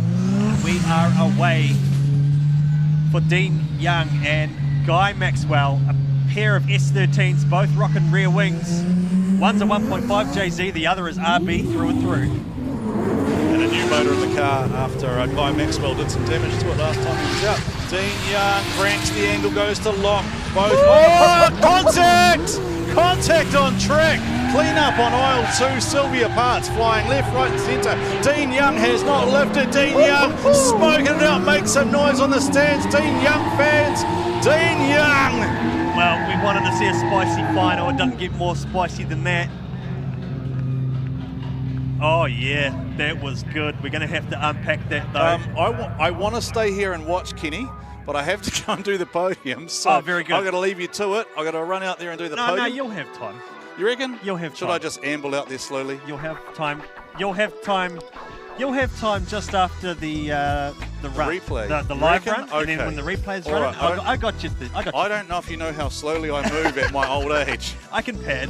All right. I can okay. pad for All right. you. That's fine because I won't have cans on, so I got no idea. So I'm going to be taking direction from you guys as well. So I don't even know how this works. How do I find out the result these days? Do I just get told there is a result? Well, yeah. Hopefully, someone gives you a someone bit just of give me paper. a piece of paper. Cool. I love that. I love doing the prize givings when I find out at the same time because it's cool. So GT radial replay action. And if you're here at the track and you want to see some of the replay action on some of the more controversial calls perhaps, whip out your mobile phone and jump on Oversteer TV via the YouTube app and you can have a look at what the judges are looking at. So the GT radial replay there, but Clean up. the clean-up on aisle 2 happening. Thank you, Smart Steel, by the way, for sponsoring our recovery team. Putahi and his team out there, the Oompa Loompa squad. Can we call, are they like the new road cones? Because we used to call the media the road cones, but now that we're on Motorsport New Zealand, they're blue. Yeah, they're blue and pink, I think. So that's the Smurf Army. So Smurf those Army? Smurf Army and the road cones? Okay. Or the Oompa Loompas? The Smurfs and the Oompa Loompas. Smurfs and Oompa Loompas. There's a Dean Young t-shirt right there. Yep, you're on TV. Jason Wu, Skyzell. Leo, I think that's Leo Lee, who's also been competing. Having some lunch. Leo actually works for Jason. Last time they had a battle, I think Jason was going to fire him if he beat him. Now, yeah, how's that, battling your boss in competition? Yeah. Now, just for context, because I saw this come up in the chat, I did make a comment before about Jason Wu speaking in Cantonese. Now, Jason did come to New Zealand not speaking any English at all, which is the context of why I made the comment. I do know Jason quite well, and I was told by his team that if he actually made the podium, he did want to actually speak in his native tongue because he has friends and family who are tuned in who don't necessarily speak or understand English. Yeah, so that was the context for why I made that comment earlier. Yeah. It wasn't anything out of tune or derogatory towards Jason. It's actually the honest truth of the matter. Oh, we have some drama in the final. Kenny, 5-minute call from the Maxwell squad. All right, so here is the big drama of the first run, and Guy Maxwell almost looked like he locked himself out through the transition there, but how far off was Young off that? I'd like to get the bird's eye view. Drone maybe or so something. The there's judges asked for. fiberglass and carnage parts all over the track. Both of them still kept in it. So let's take another look at this. I think Guy's been too aggressive. I do think Guy has trapped himself. Been the narrative so far. Like he's just showing the aggression the judges want to see, but it's just too much. It needs to dial it back like 5%, and he'll probably come away with the victory. But you know, like I feel like he's just trapping himself with just too much aggression in the chase. There is Steph there removing the remnants of the front bumper from the car. Of course, they can't get hands on the car until they start the timer. Valid point. So I do wonder what they're going to fix. I wonder if they've bent an arm. Yeah, it would have taken a fairly hard hit while it was on lock, right? Because Guy would have been driving at lock. So, okay, so what's the strategy here, Kenny? As technical, basically they can walk round the car, can't they? But they can't touch it? Well, they're jacking the car up, so they're looking at the rear end. They've done something in the rear end. So once the jacks are under it and safe and secure, they can start that 5 and get hands on deck.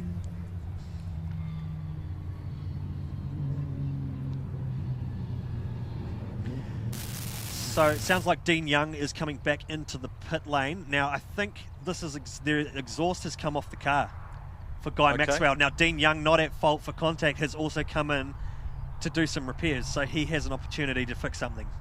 Okay, so does that give us our answer there that Guy is deemed as being at fault? Is that right? So Dean Young would actually have up to 10 minutes, I think, under the regs for a 10 minutes at the start of the next bracket, I think, whichever comes first, because one would get disqualified eventually. So they're going to hold that temporarily up with a strop. Yeah, and that would be an issue, right? You couldn't run it. Given Guy's going to be leading now, if that exhaust was to come off. In the past, depending on how the mounts are, a scrutineer would have let that go. depending on how the mounts are, but every exhaust system's different, right? Yes. So, but I'm thinking can't have the exhaust dragging across the track. No, and I'm simply thinking of it from a safety point of view. The last thing you want is a muffler falling off with or flying into your Yeah, windscreen. car We've had some interesting things over the years. I mean, I remember one year at Ruapuna where there was a pit lane competition timeout. The cars went out to battle, and the spanner flew off the lead car and into the windscreen of the chase. Embedded an imprint of a spanner in the windscreen. Yeah, and I think there was another. I mean, there was a rumor. I think the team at fault that time, they put their hand up. They knew exactly what happened, and they copped it. I want to say from memory, it was Kyle Jackway's car. It was Kyle Jackway's car that got hit, I think. So we've just been told that in the background there will be some sight laps being done by the pro. So Dean Young's out of the car. This is always really interesting to me because I'm always intrigued to see what active role the drivers play in actually touching anything. So some of the drivers are quite hands off and they just leave it to their crews to kind of do those repairs, etc. Dean Young giving a lot of feedback here, but it doesn't look like he's touching anything. He wants to just stay in, I think, in his driver headspace and not get too much into the mechanical repairs that are going on. I wonder how much time we've got left on the counter for Guy Maxwell, and it looked like they were pretty happy with. Did something just drip then? Securing the car. Did you see something drip just off the back of the car there? Possibly. Could be. They might have a water tank. Icebox or something. Yeah, maybe. Icebox or a water tank in the back as well. Boot doesn't want to close. Camera's on. Dean Young's back in, which is a good sign. Now a little bit of a treat while this was happening. With the delay, we've actually bumped some of the warm-up laps, the warm-up testing laps for the Pro Championship guys. Of course, they've been out of the seat all morning, so they get a chance to warm the car up, do a sight lap, and get into a bit of a feel the track condition before they get into their tandem eliminations, which are coming up at about 1:30. So we will end the stream not long after the final battle here for Dean Young and Guy Maxwell, if you're tuned in on Oversteer TV. And then we will head over to the Pro Championship stream, which will be at 1:30, and we'll also be live on Fox in Australia, Kaio, as well as Pacific TV and Sky Sport New Zealand. So we'll be around the pubs today. I'm still keen. Pub chat. To see. Well, we might do a behind the scenes or after hours on. We'll do an OTV only feature later on. A little bit of pub chat. You and I, Kenny, debrief things a little bit. just chew the fat, maybe get a couple of drivers with the gloves off, so to speak, and just chat about what was going through their minds or how they felt today. We'll call that OTV after hours, maybe. After hours. OTV after hours. I think OTV after hours many years ago was something that should not have been on anywhere near a television set. It'll probably be a bit PG-13 to be fair, because it's at the pub, and only tune in if you want to, right? We're not telling you have to, but anyway. All right, so Guy Maxwell's back out now. This is a real funny one with the exposed bash bar out in front. We're not called. Well, I guess they're not technically called bash bars because you're not allowed to have them. But it's probably right because he's leading, right? Having the fender, the bumper, the front bar, and the mounting pipes, tubes exposed like that is actually. There's something in my brain going ding, ding, ding, ding, ding from race control. So I feel like there's something wrong with that. Not running the front bar with how that car has a mounting point like that. Look at how much exposure there is to the front wheels. I can see what you're talking about now. It is sticking out a long way. The only thing I can think of is because he's leading, the only way that Dean Young should be able to make contact with that would be if he effectively tried to pass him. That will effectively be in the front of the car, right? So Dean Young shouldn't get anywhere near that exposed area of the Guy Maxwell car. But look, it's a technical thing that'll be interesting just to have a look at. The stewards will be taking note. Right. They have notes, you see. And they're separate from us, right? Like they're a little bit independent, the FIA officials. Some definite wisdom up there in the official box. Many years of experience, I want to say. And here we go. Yeah. It is the second pass of our final here for the D1NZ Pro-Sport round number 1, sponsored by Ting Tools. It is Dean Young, it is Guy Maxwell in the final. Guy Maxwell will lead on this second pass. We had contact on the first one if you've just joined us. Dean Young is in the chase position trying to fill the pocket. Guy Maxwell out front, throwing down, trying to create that smoke trail, trying to lose Dean Young with the speed, with the power, with the precision. Young falls back a little bit here, but maybe Dean Young just playing it safe here. We have seen some interesting calls so far with the, I don't want to say that word, but the inactive chase coming to play. I don't think that's what that was there from Dean Young. I think Guy Maxwell just had that speed there, and Dean Young maybe feeling that there's no need to put his car at any harm's risk with tomorrow's round still to come. So let's take a look at the GT radio replay. I think where the mistakes happened was in the first half of the section for Dean Young, and then at the end, that's just all she wrote. So that's going to be really interesting how they score the chase run there. Guy Maxwell putting on a real tough run and out in the lead. After all the aggression he threw in the chase run, Warren is going to make his way to pit lane. We've got a podium to present. So this is what I'm talking about here from the entry. Guy Maxwell pushing out to the outer, and look at the chase car wavering in the back there. He might have just got lost in the smoke here to readjust his line, and I think that's hurt him. Transitioned a bit too early through the midsection, and again hurt him. So Dean Young battling the smoke in the chase, I think.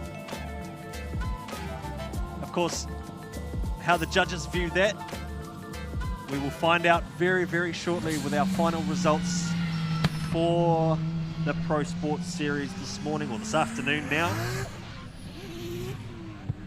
If you've just joined us on the live stream, some Pro Championship testing out on track at the moment, getting their warm-up laps in before their competition start at 1:30. Sean Potros, Champ Vision S15, 2JZ on limiter.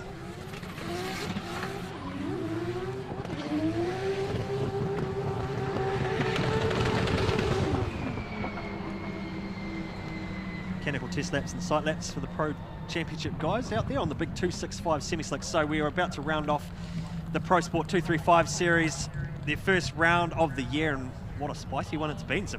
There's been some spicy battles. If you're on the live chat, on the live stream, do let us know who your favourites have been. What have your favourite battles been so far?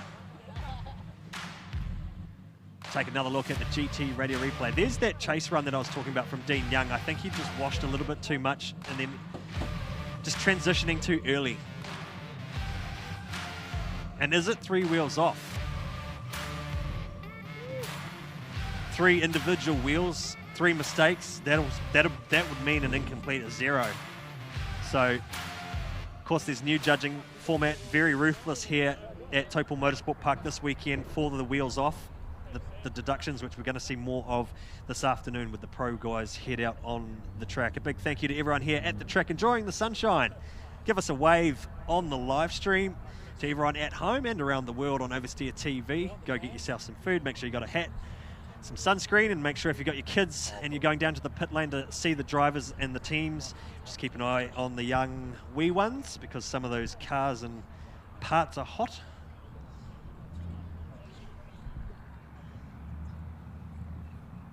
Now, I think Warren has made his way down to the lane. Hopefully we can get him a microphone. Nick's down there as well. And we're about to find out just who has taken the victory here for round 1 of the Pro Sport 235 series.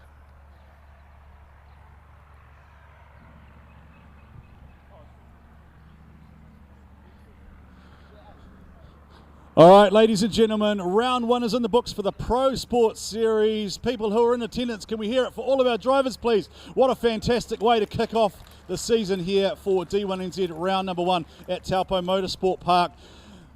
First of all, please share your appreciation, some love for in 4th place. Unfortunately, we had to go time certain here. Great result, Curtis Lilly. All right, so Curtis, we'll just get you to, you can just stand over here for now because we don't have a podium step and that'll be a bit weird. Anyway, we're not on Sky TV yet, so we can get this stuff out of the way. So well done, Curtis Lee. In 3rd place, the Drift Fox, Corbin Wilson. Lance Hasty from D1NZ is presenting the trophy and the prize, which is a Ting Tools screwdriver kit. Congratulations, Corbs.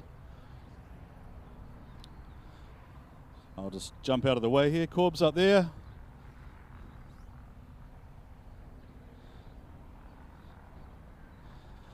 All right, so the way I'm going to do this is I am going to announce the winner first.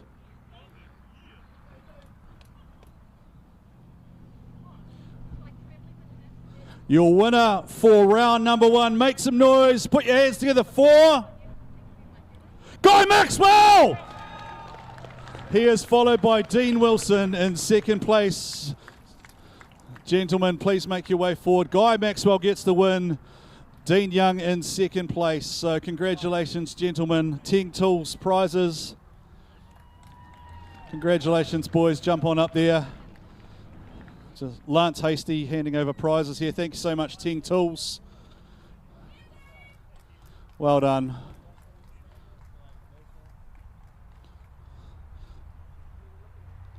All right, so I have just been informed that we're not doing champagne because apparently you guys need to wear your race suits again tomorrow. Hopefully you guys are okay with that. We are going to hear quickly from each of you. We'll start with Corbs, you're home in 3rd place. Not too bad for you, not too bad. Yeah, it was all right. Had a little whoopsie in practice with Guy, but that's all good. Guy has a little bit worse than me, but I'd like to thank my team that got the car back and ready for top 16 and all my sponsors that helped me get here. James from Haltech, Kendall Tyres, Mitre 10. Yeah, sweet, thank you. Thank you, Corbin, well done. And we'll go to 2nd place now. Dean Young, back up there on that step again, mate, back on the podium. Can't complain, super happy. I'll settle for 2nd place, stoked as. Just like to thank Watson Haulage coming on, naming right last minute. Tash Dawson, Real Estate, Valvoline, FP Design for the livery, Valley Signs for chucking the livery on, NDT, Brian, always looking after me behind the scenes, fresh motor, fresh turbo, like he's doing all sorts. Great beginnings, they've backed me since I started doing D1 as well, so thank you everyone, crew, family, love you all, cheers. All right, well done Dean Young. And Guy Maxwell, I don't know what you had for breakfast. You had the Angry Pills, but that was definitely driving at 113%. You're on the top step, mate. Congratulations getting your campaign off to a great start. Yeah, mate, just massive thanks to especially Steph, my mum, my team, all the guys for keeping me out there. I've been putting this thing through its paces in the last couple of years, to be fair, and we thought we'd come out here a couple of weeks ago and come play with the boys, so yeah, it's cool. Massive thanks to AWS Graphics, Red Star Signs, Strom Wheels, Hakon Coilovers, who else have I got? Link ECU, Kenda Tyres, EFI and Turbo, FDF Race Shop, Warehouse Auto Parts, Phoenix Radiators. Hope I haven't forgotten anybody, but yeah, massive thanks to Steph for backing me in this, and yeah, I was not expecting to be up here, especially after yesterday. So yeah, thanks to the team. We got a bit of work to do tonight, but we'll get the derby car ready again for tomorrow, and yeah, have a bit of fun. Cheers, guys. All right, well done, ladies and gentlemen. One more time for your podium for round one, sponsored by Ting Tools. It is Guy Maxwell in first place, Dean Young in second place, and Corbin Wilson in third. What a round one. What a way to start things off. Some fantastic driving there, boys. Go and cool down, get some fluids into you guys, and we're going to be back very shortly at 1:30 with the Pro live stream. But we're going to go and take a look at the early season points with Kenny. All right, cheers, Warren. Yeah, we're moments away from the Pro Championship kicking into action at 1:30. But let's take a look at the championship points. Dean Young leading with 90 points on the board. He might not have got the victory, but because of qualifying, he leads the championship. Guy Maxwell might have taken first blood on the battles, but he is second in the championship on 113. Corbin Wilson rounds out your top three. And Curtis Lilly, Daniel Edwards, Sam Ralston, Jason Wu, Jordan Grant, and Blake Miles, along with Matt Brown, are in the 10. What a great start, a dramatic finish. We'll digest a little bit more onto it as we come back into the broadcast later on with the judges. But in the meantime, we are going to kill the stream. We'll see you a little bit later on, and thank you for tuning in. We will be back at about 1:30. We'll see you then.